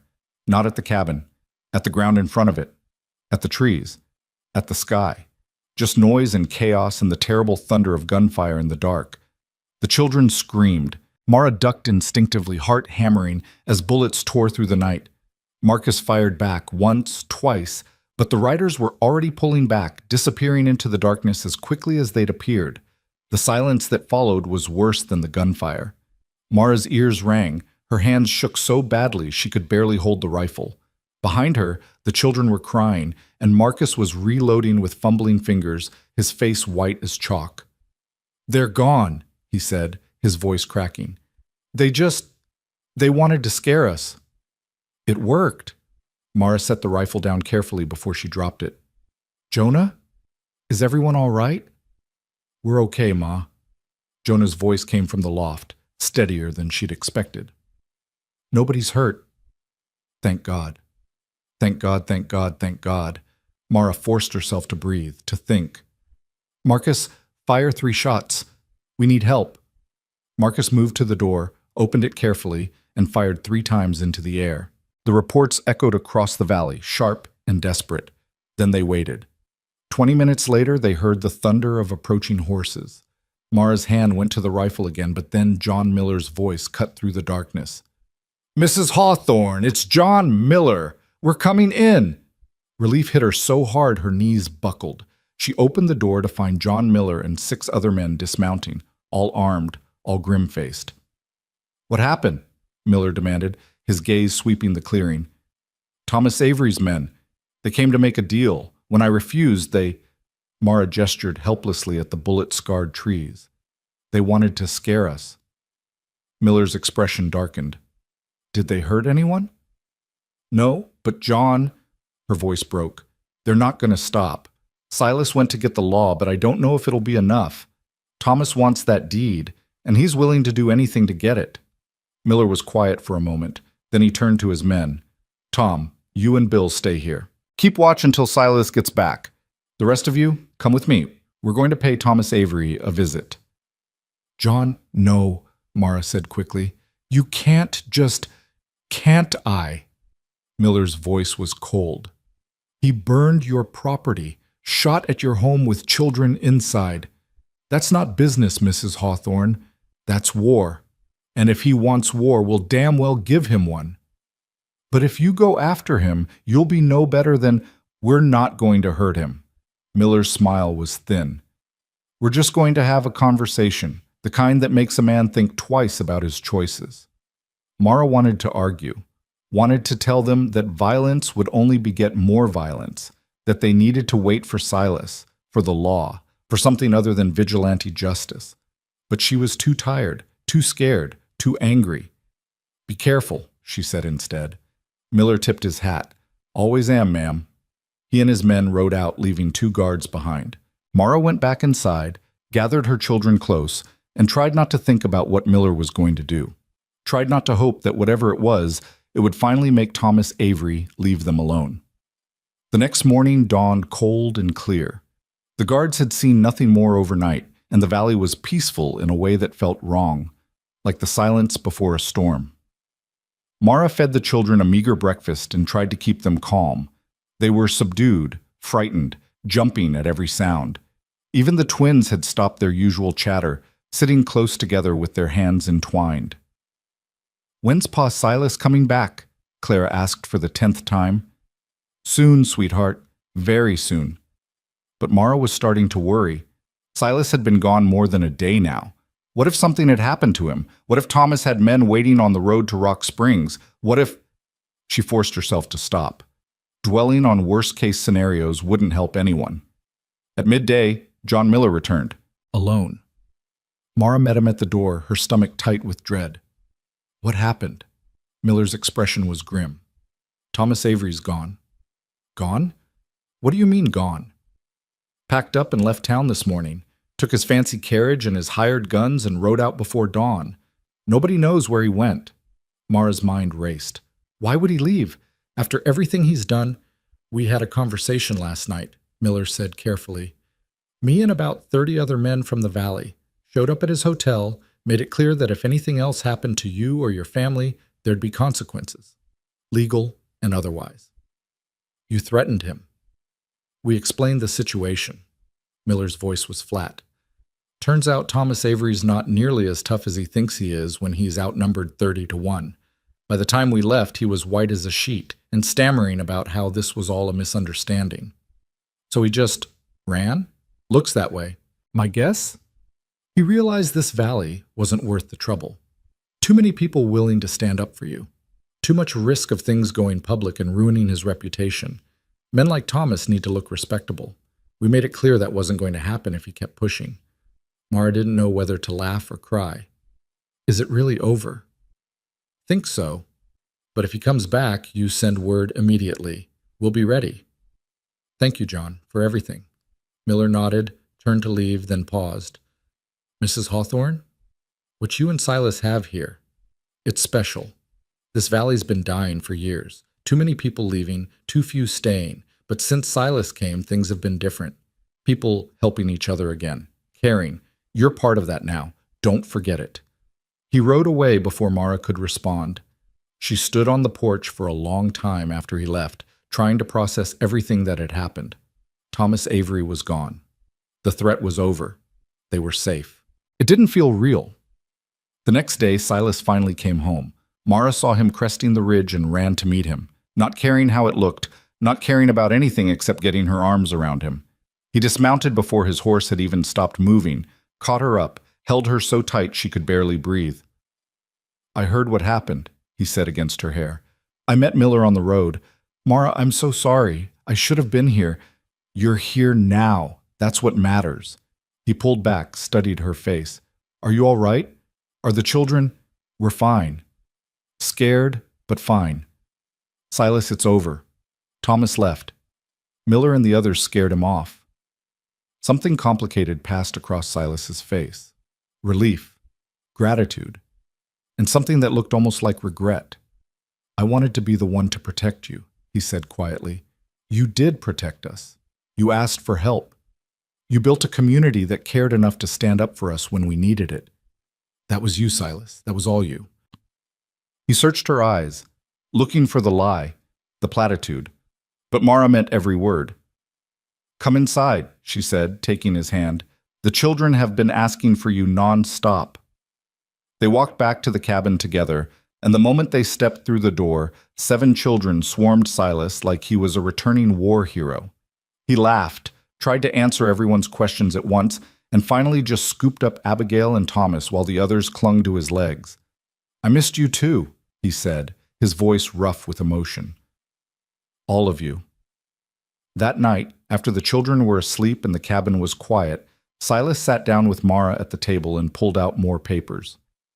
"I filed everything with Judge Thompson, got Sheriff Cutler to open an official investigation into the arson, took statements from everyone who witnessed Thomas's threats." He paused. "And I filed this." He handed her a document. Mara read it slowly, her eyes widening. "You're petitioning to adopt them? Legally adopt all 7 of them?" "If you'll let me. I know they're Daniel's children, and I'm not trying to replace him. But I want to make it official. I want them to have my name, my protection. I want the world to know they're mine. Mara's vision blurred with tears.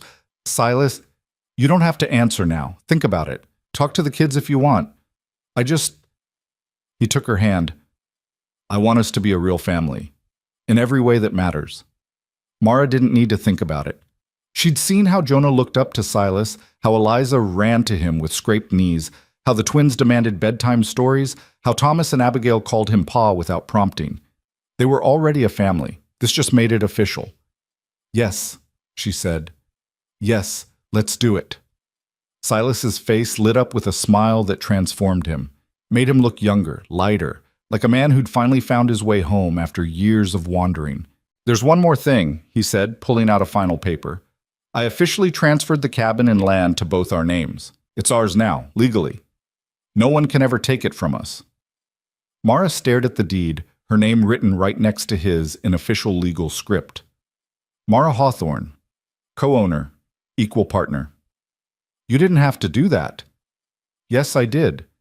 This is your home as much as mine. More, even. You're the one who's made it feel like a home instead of just a place to sleep. Mara couldn't speak, could only lean across the table and kiss him, pouring everything she felt into that kiss. Gratitude and love and the fierce protective pride of a woman who'd found a partner who saw her as an equal. When they finally pulled apart, Silas rested his forehead against hers. We're going to be okay, he murmured. All of us. And for the first time since Daniel died, Mara believed it. The weeks that followed were the most peaceful Mara could remember. Thomas Avery stayed gone. Sheriff Cutler came by once to confirm that the investigation was closed due to lack of evidence. The hired men had disappeared along with Thomas, but assured them that if Avery ever showed his face in the county again, there'd be consequences. The neighbors helped rebuild the chicken coop, bigger and better than before. John Miller's wife, Sarah, brought over 6 laying hens and a rooster. The twins named them all within a day and treated them like pets. Silas expanded the cabin, adding a real bedroom for him and Mara, a second loft for the older children. He built a proper table with benches, shelves for dishes and books, a rocking chair that Mara claimed immediately. The valley slowly transformed from a shelter into a home. One evening in early December, as snow began to fall outside, Jonah approached Silas where he sat carving a wooden toy horse for Thomas. Pa, Silas? Silas looked up. Yeah, son? Can I ask you something? Always. Jonah sat down beside him, his young face serious. Do you think my real pa, would be mad? About you and Ma getting married? About us calling you Pa? Silas set down the carving carefully. Come here. Jonah moved closer and Silas put an arm around his shoulders. Your father loved you. All of you. And I think he'd be grateful that someone's here to take care of you the way he would have if he could. I'm not trying to replace him, Jonah. I couldn't even if I wanted to. But I can promise to love you and protect you the way he would have. Is that enough? Jonah was quiet for a moment, then he nodded, leaning against Silas's side. Yeah, that's enough. Mara, listening from across the room, felt her heart swell until it hurt. Later that night, when the children were asleep and the fire burned low, Silas pulled Mara close on their new bed. I need to tell you something, he said quietly. Mara's stomach tightened. What? When I found you on that road, I was on my way south to Texas, back to where my wife and daughter are buried. I'd been thinking... He swallowed hard. I'd been thinking maybe it was time to stop running. Maybe it was time to join them. Mara went very still. Silas? But then I saw you, dragging that wagon, bleeding and broken, but refusing to quit. And something in me just stopped. I couldn't leave you there. And then I couldn't leave you at the creek. And then I couldn't leave you at all. What are you saying? I'm saying you saved my life just as much as I saved yours. Maybe more. He cupped her face in his hands. I was dying, Mara. Just doing it slowly. And you gave me a reason to live again.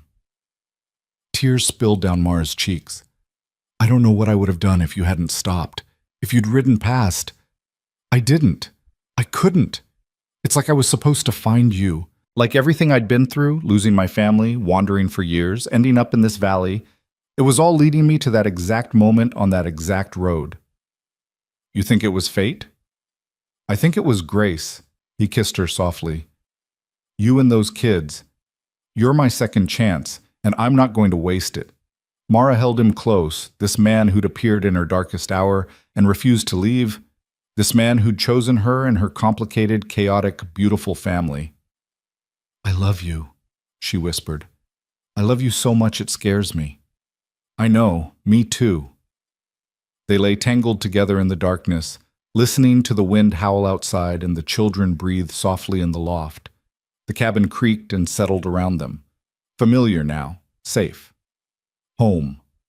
Spring came slowly to Wyoming that year, but when it finally arrived, it brought warmth and promise and new beginnings. Judge Thompson approved the adoption papers in April. All 7 children officially became Hawthorns.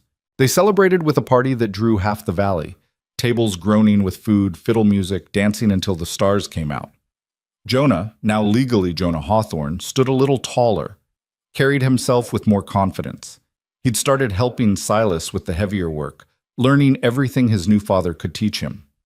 Eliza had begun teaching the younger children their letters, using a slate Silas had bought in town.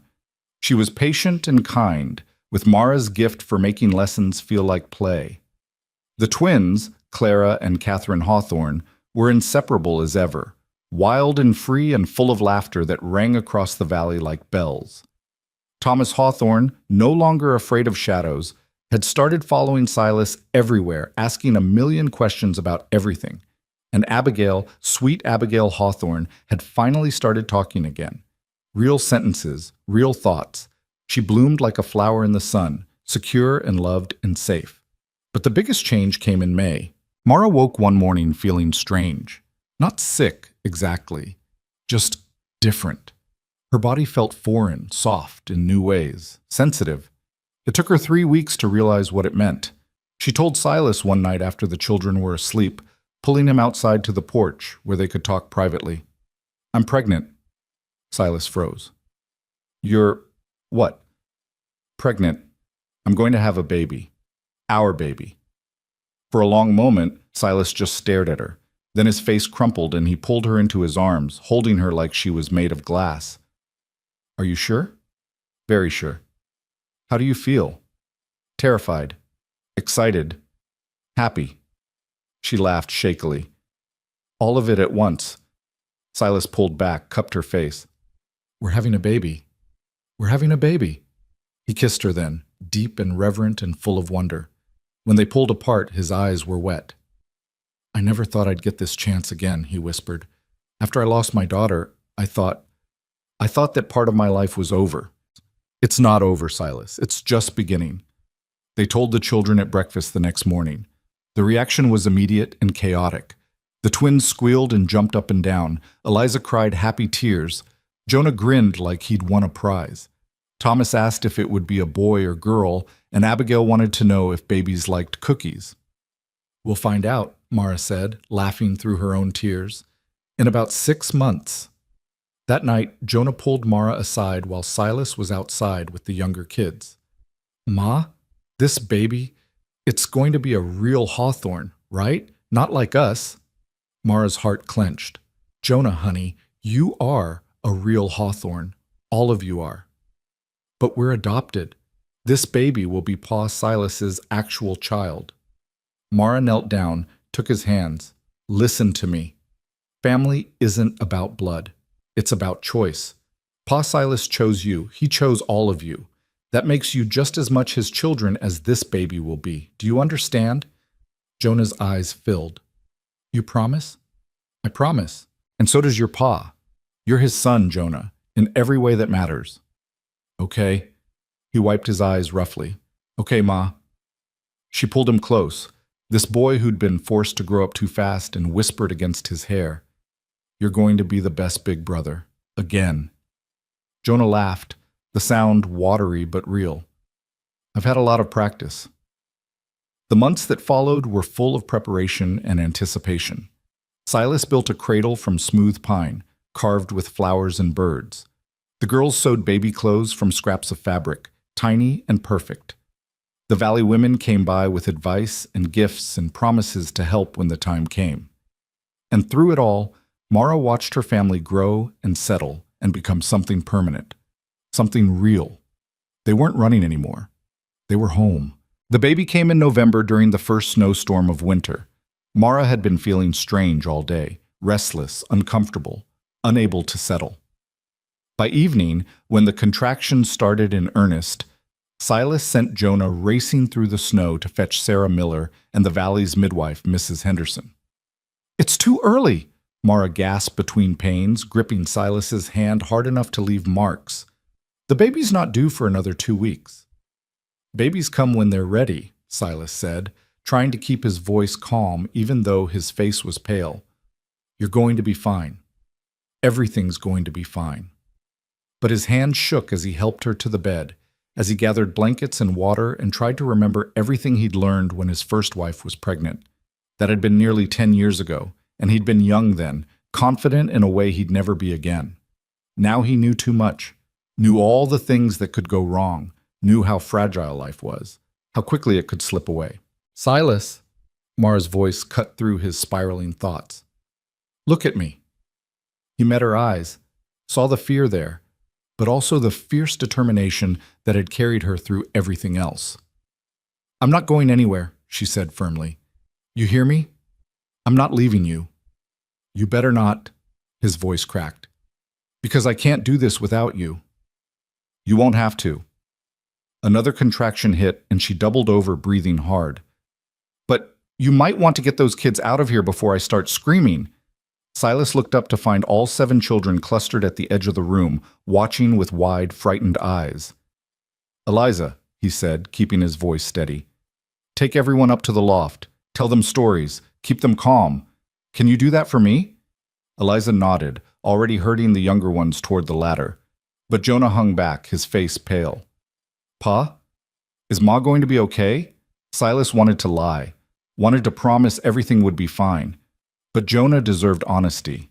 "I hope so, son. I really hope so. Now go on up. Your ma needs quiet."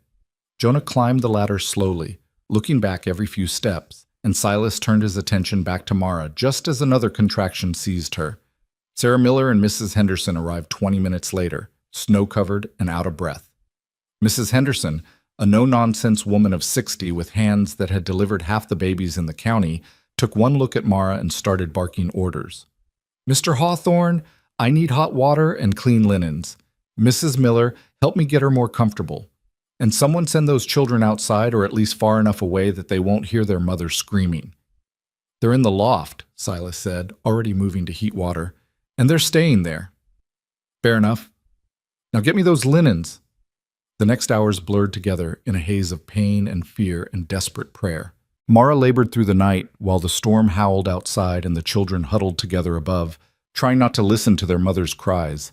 Silas stayed by her side the entire time, holding her hand, wiping sweat from her face, murmuring encouragement even when his own heart was hammering with terror. "You're doing so well," he whispered during a brief lull. "So strong. I'm so proud of you." "I'm not strong," Mara gasped. "I'm terrified." "Being terrified and doing it anyway, that's the definition of strong." She managed a weak laugh. "Where'd you hear that?" "From you, the day I found you on that road." He kissed her forehead. "You were terrified then too, but you kept going, and you'll keep going now. Promise me something. Anything. If something happens to me, if I don't make it, you take care of them, all of them, the baby too." "Mara, don't. Promise me, Silas." He looked into her eyes, saw the fear there, and knew she needed this. Needed to know her children would be safe no matter what. "I promise," he said hoarsely, "but you're going to be fine. You're going to hold this baby and watch it grow up and drive us all crazy. You hear me?" "I hear you." Another contraction hit and she screamed, the sound tearing through the cabin like a physical thing. Mrs. Henderson examined her quickly, efficiently. "Almost there, Mrs. Hawthorne. Just a little longer. You're doing beautifully." But her expression when she looked at Sarah Miller was worried. Silas saw it. His stomach dropped. "What's wrong?" he demanded. "Nothing's wrong." "Don't lie to me. What's wrong?" Mrs. Henderson hesitated, then sighed. "The baby's breech. Feet first instead of head. It's going to be harder, take longer. But I've delivered breech babies before. She just needs to keep her strength up. Mara's face went white. Breech babies die. I've heard the stories. Not on my watch, they don't. Mrs. Henderson's voice was firm. You listen to me, Mrs. Hawthorne. You're young and healthy and strong. This baby is coming, and it's coming out alive. But I need you to trust me and do exactly what I say. Can you do that? Mara nodded, tears streaming down her face. Good. Now on the next contraction, I need you to push, hard as you can. What followed was the longest hour of Silas's life. Mara pushed and screamed and bled, while Mrs. Henderson worked with steady, practiced hands. Sarah Miller held Mara's other hand, murmuring encouragement, and Silas prayed harder than he'd ever prayed in his life. Please, please don't take her from me. I can't lose another family. I can't. Then, just when he thought he couldn't bear another second, Mrs. Henderson shouted in triumph. There, I've got the feet. One more push, Mrs. Hawthorne. Just one more. Mara screamed one final time, her voice raw and broken, and suddenly there was a new sound in the cabin. A baby crying. Thin and reedy, but unmistakably alive. It's a girl, Mrs. Henderson announced, holding up a tiny squirming bundle covered in blood and fluid. A perfect little girl. Silas's knees buckled. He caught himself on the edge of the bed, staring at the tiny creature in the midwife's hands, unable to process that this was real, that they'd made it, that Mara was alive and the baby was alive and his family was whole. Mrs. Henderson quickly cleaned the baby and wrapped her in a soft blanket, then placed her in Mara's arms. Mara looked down at her daughter, their daughter, and burst into tears. She's so small, she whispered. So perfect. Silas leaned over, touched one tiny hand with his finger. The baby's fist closed around it reflexively, gripping tight, and something in his chest broke open. She's beautiful, he said, his voice thick, just like her mother. What should we name her? Mara asked, looking up at him with exhausted, joy-filled eyes. Silas was quiet for a moment. Then, Grace. For the grace that brought us together, for the grace that kept us alive. Mara smiled through her tears. Grace Hawthorne. I love it. Above them the loft had gone suspiciously silent. Silas looked up to find 7 faces peering down through the gap in the floorboards. Can we see her? Jonah called down, trying to keep his voice quiet and failing. Can we hold her? The twins chorused. Is she really ours? Thomas asked. Mara laughed, the sound tired but real. Come down. Come meet your sister. They tumbled down the ladder in a controlled chaos, crowding around the bed to stare at the tiny bundle in their mother's arms. Grace had stopped crying and was looking around with unfocused eyes, making small, snuffling sounds. She's so little, Eliza breathed, like a doll. Can I touch her? Abigail asked, reaching out one tentative finger. Gently, Mara said, guiding her hand to stroke the baby's soft cheek. Very gently. One by one, each child got to touch their new sister, to marvel at her tiny fingers and toes, her wisps of dark hair, the way she yawned and stretched and made small noises like a kitten. Jonah hung back, watching but not reaching out. Silas caught his eye, saw something complicated there. After a while, when the younger children had been shooed back to bed by Sarah Miller and Mrs. Henderson had cleaned up and left with promises to check back tomorrow, Silas found Jonah sitting on the porch despite the cold. What are you doing out here, son? You'll freeze. Jonah shrugged, not looking up. Just needed air. Silas sat down beside him, pulled his coat tighter. You want to talk about it? About what? About whatever's got you sitting out here in a snowstorm instead of inside with your family. Jonah was quiet for a long moment. Then, she's really yours, isn't she? Grace? She's your real daughter. And there it was. The fear Mara had tried to address months ago, come back to roost. She's my daughter, Silas said carefully. Just like you're my son. But it's different. She's got your blood, your name. She'll look like you, sound like you. We're just what? Just the kids I chose to love, the ones I fought for, the ones I'd die protecting? Silas turned to face him fully. Jonah, look at me. Reluctantly, the boy met his eyes. When I married your mother, I didn't just marry her. I married all of you. I chose you, every single one of you. And yeah, Grace is my blood, but that doesn't make her more mine than you are. You understand? But what if you start loving her more? What if she becomes your favorite and we're just... Stop. Silas's voice was firm but gentle. That's fear talking. The same fear I had when Grace was being born. The fear that loving someone new means loving someone else less. But it doesn't work that way. Love isn't pie, Jonah. It doesn't get smaller when you divide it up. It gets bigger. How do you know? Because I lived through it. I loved my first daughter more than life itself. When she died, I thought I'd never love anyone that way again. Thought my heart was broken for good. He paused. Then I met you, and Eliza, and the twins, and Thomas, and Abigail, and every single one of you made my heart bigger, made me capable of more love than I ever thought possible. Grace isn't taking anything away from that. She's just adding to it. Jonah's eyes filled with tears. You really mean that? With everything I am. Silas put his arm around the boy's shoulders. You're my son, Jonah. First son. The one who helped me fix that wagon when we barely knew each other. The one who stood beside your mother with a gun when bad men came. The one who's been so brave through everything. That doesn't change because there's a baby in the house now. What if I mess up? What if I'm not a good brother? Then you'll learn, same as me. Silas squeezed his shoulder. We're all figuring this out as we go, son. That's what family is. Making mistakes and forgiving each other and trying again. Jonah was quiet for a moment. Then he leaned against Silas's side, just like he'd done that first night by the fire months ago. Pa? Yeah? I'm glad you stopped, that day on the road. I'm glad you didn't just ride past us. Silas's throat closed. Me too, son. Me too. They sat together in the cold and dark, father and son, while inside the cabin a baby slept and a family grew and love kept expanding to fill every corner. The winter that followed was hard, all Wyoming winters were, but the cabin was warm and full of life. Grace thrived, growing plump and healthy on her mother's milk. She had Silas's dark hair and Mara's eyes, and she rarely cried except when hungry or wet. The children doted on her endlessly. Eliza was a natural caretaker, always ready to rock the baby or change her diaper. The twins sang to her constantly, making up elaborate songs about princesses and dragons. Thomas brought her rocks and sticks he thought she'd like. Abigail would sit for hours just watching her sleep.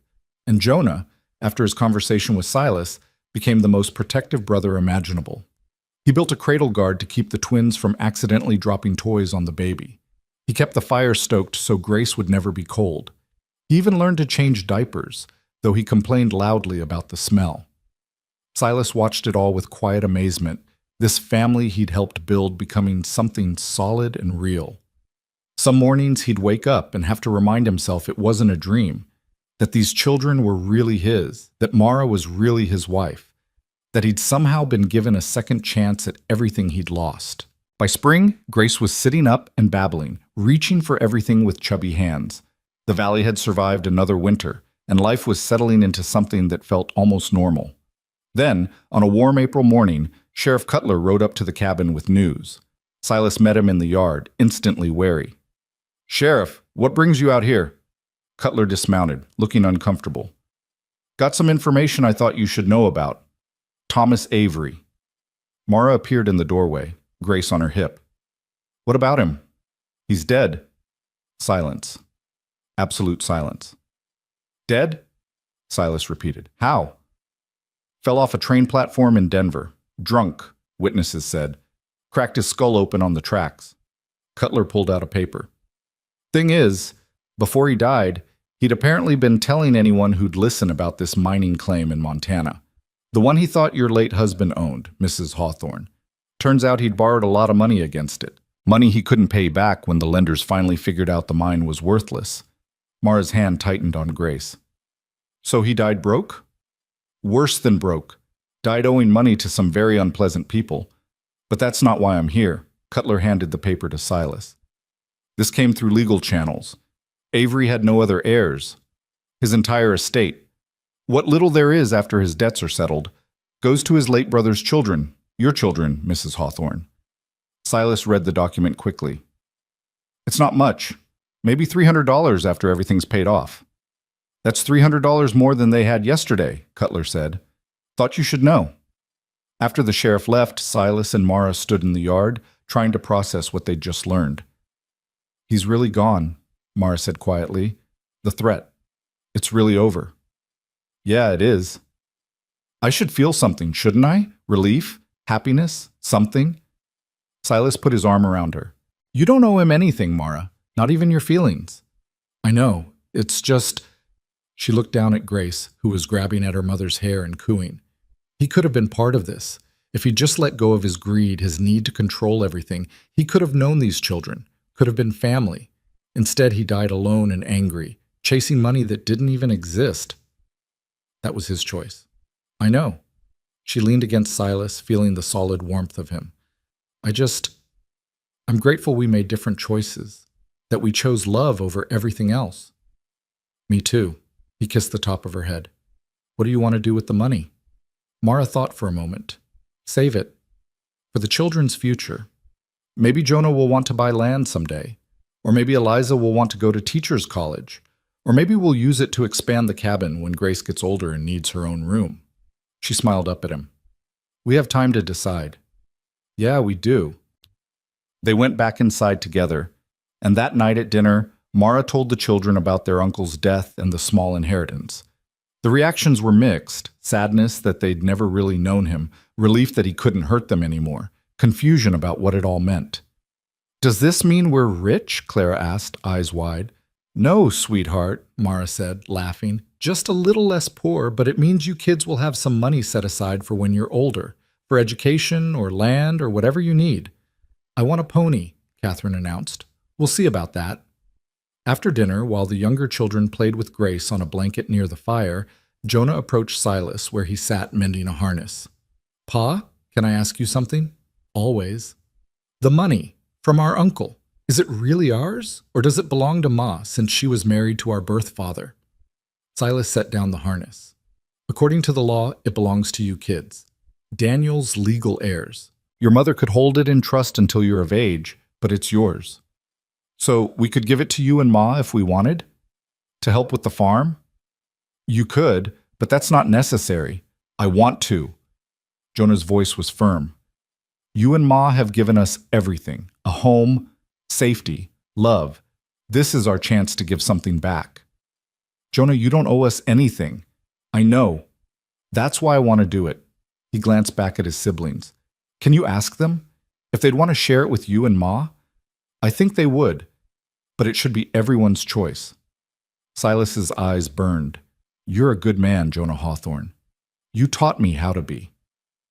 Later that night, after all the children had been consulted and had unanimously agreed that the money should go toward improving the farm for everyone, Silas and Mara lay in bed, Grace sleeping in her cradle beside them. They really are extraordinary, aren't they? Mara whispered. Our children. They are, because they learned from the best.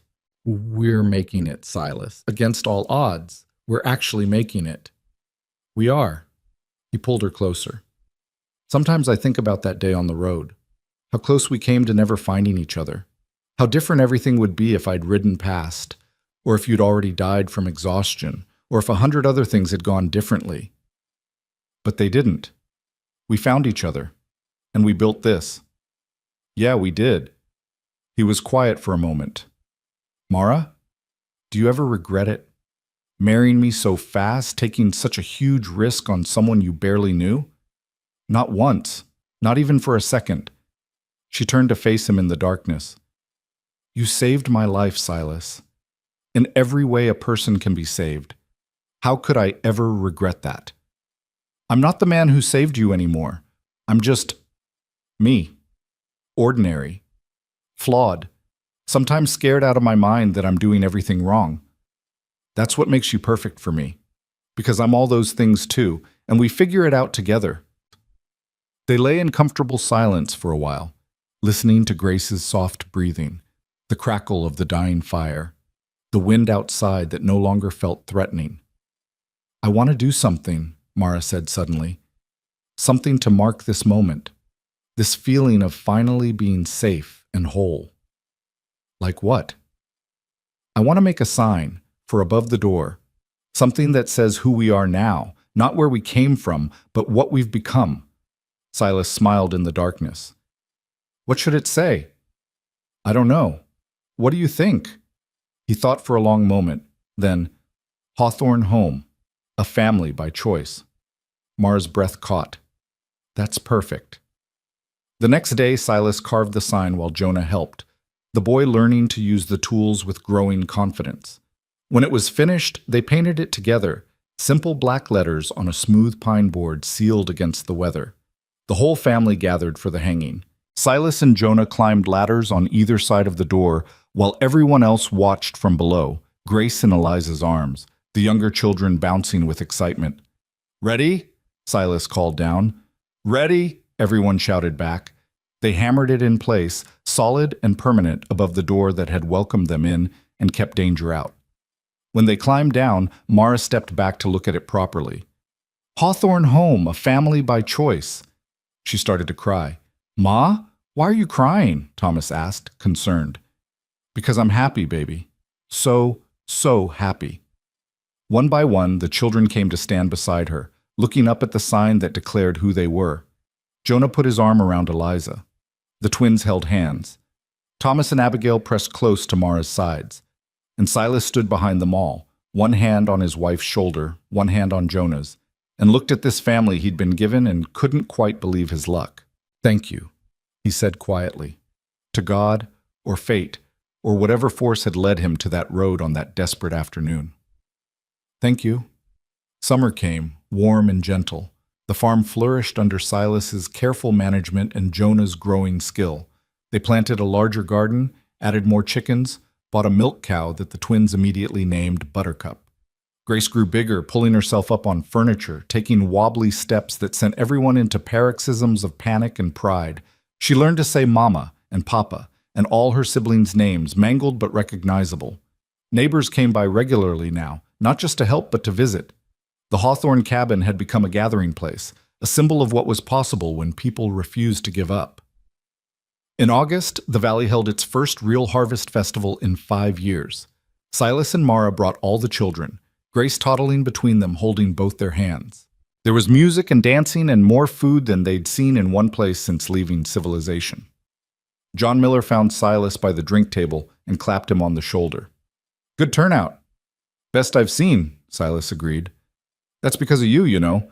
What you and Mara did, surviving Thomas Avery, building a home, showing everyone else it was possible. It gave people hope. Gave them a reason to stay instead of leaving. We didn't do anything special. You did. You loved each other, loved those kids, helped your neighbors. That's everything. Miller's expression grew serious. I heard talk in town. They want to build a school, first one in the valley. They want Mara to teach. Silas looked across the field to where Mara sat with the children, Grace in her lap, laughing at something Eliza was saying. She'd love that. She was a teacher before, you know, back in Ohio. I know, that's why we're asking. What do you think? I think you should ask her, but I think she'll say yes. Miller did ask that very afternoon, and Mara, eyes shining with joy, said yes before he even finished the question. The school was built that fall, a small one-room structure on the Miller farm.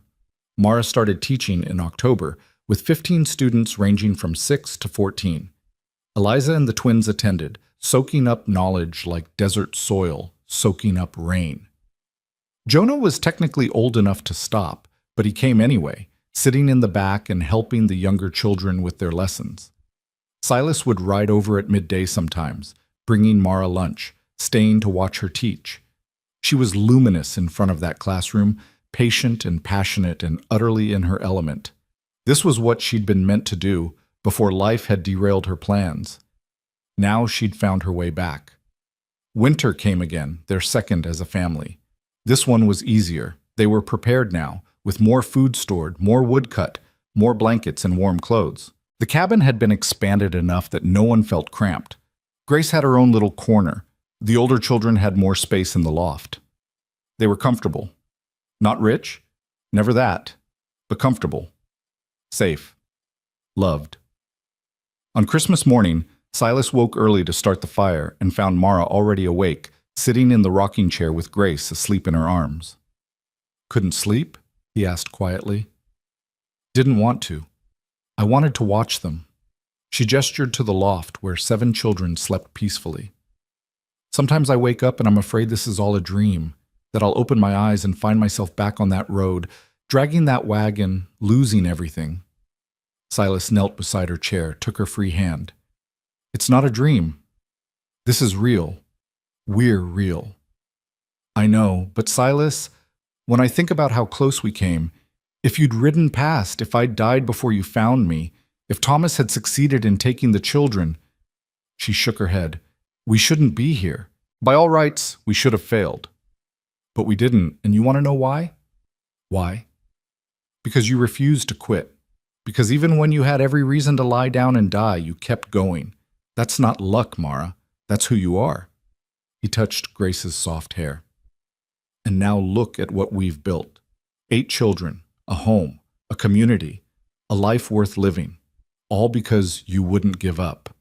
Mara leaned down, kissed him softly. "We wouldn't give up. You're part of this story, too. I'm the lucky bastard who got to be there when you needed someone. You're more than that." She settled back in the chair, adjusting Grace's weight. "You're the best thing that ever happened to me. To all of us." Above them, the children began to stir, excited whispers floating down as they realized it was Christmas morning. Within minutes, the cabin was chaos. Children tumbling down the ladder, exclaiming over the small gifts Silas and Mara had managed to scrape together, laughing and playing and filling every corner with joy. Silas stood back, watching it all, and felt something he'd thought he'd never feel again. Peace. Not the absence of problems. They still had those. Money was still tight. Winters were still hard. Life on the frontier was never easy. But he had a family. He had love. He had purpose. And that was enough. More than enough. It was everything. Spring came once more, and with it, Mara's announcement that she was pregnant again. The children were thrilled. Grace was just over a year old and already running everywhere on sturdy legs. The thought of another baby sent everyone into a frenzy of preparation. "We're going to need a bigger cabin," Jonah said, looking around at their already crowded space. "Already planning it," Silas assured him. "This summer, we'll add another room. Maybe 2. But fate, it seemed, had other plans. 3 months into the pregnancy, Mara woke in the middle of the night with terrible cramping. By morning, she'd lost the baby. The grief was immediate and crushing. Mara lay in bed for 2 days, barely speaking, while Silas and Eliza managed the household and tried to keep the younger children from understanding what had happened. On the 3rd day, Silas sat beside her and simply held her while she cried. "I couldn't keep it," she sobbed against his chest. "I couldn't even keep it safe for 3 months. What kind of mother—" "Stop. This wasn't your fault." "How do you know?" "Because Mrs. Henderson said so. Because these things happen, and they're no one's fault. Because you're the strongest woman I know, and if you could have saved this baby, you would have." Mara cried until she had no tears left. Then she lay exhausted in Silas's arms and whispered, "I wanted to give you more children. I have children. I have Grace. I have 7 others who are just as much mine as if I'd fathered them myself. You've already given me more than I ever dreamed of having. But no buts. I'm not disappointed. I'm not angry. I'm just sad for you, because I know this hurts. But Mara, we're going to be okay. We're going to get through this the way we've gotten through everything else.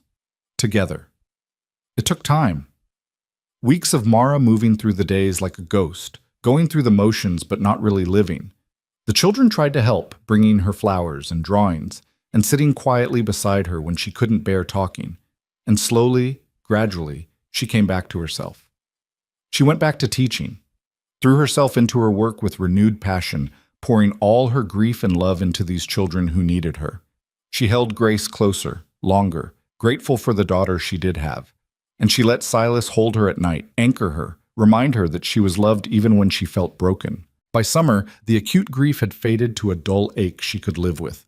She and Silas talked about trying again, decided to wait. To enjoy what they had without reaching for more. "We have enough," Mara said one evening as they sat on the porch watching the children play. More than enough. We do, Silas agreed. We really do. And it was true. The years that followed were good ones. Not perfect. Life never was. But good. Jonah grew into a strong, capable young man, taking on more and more responsibility on the farm.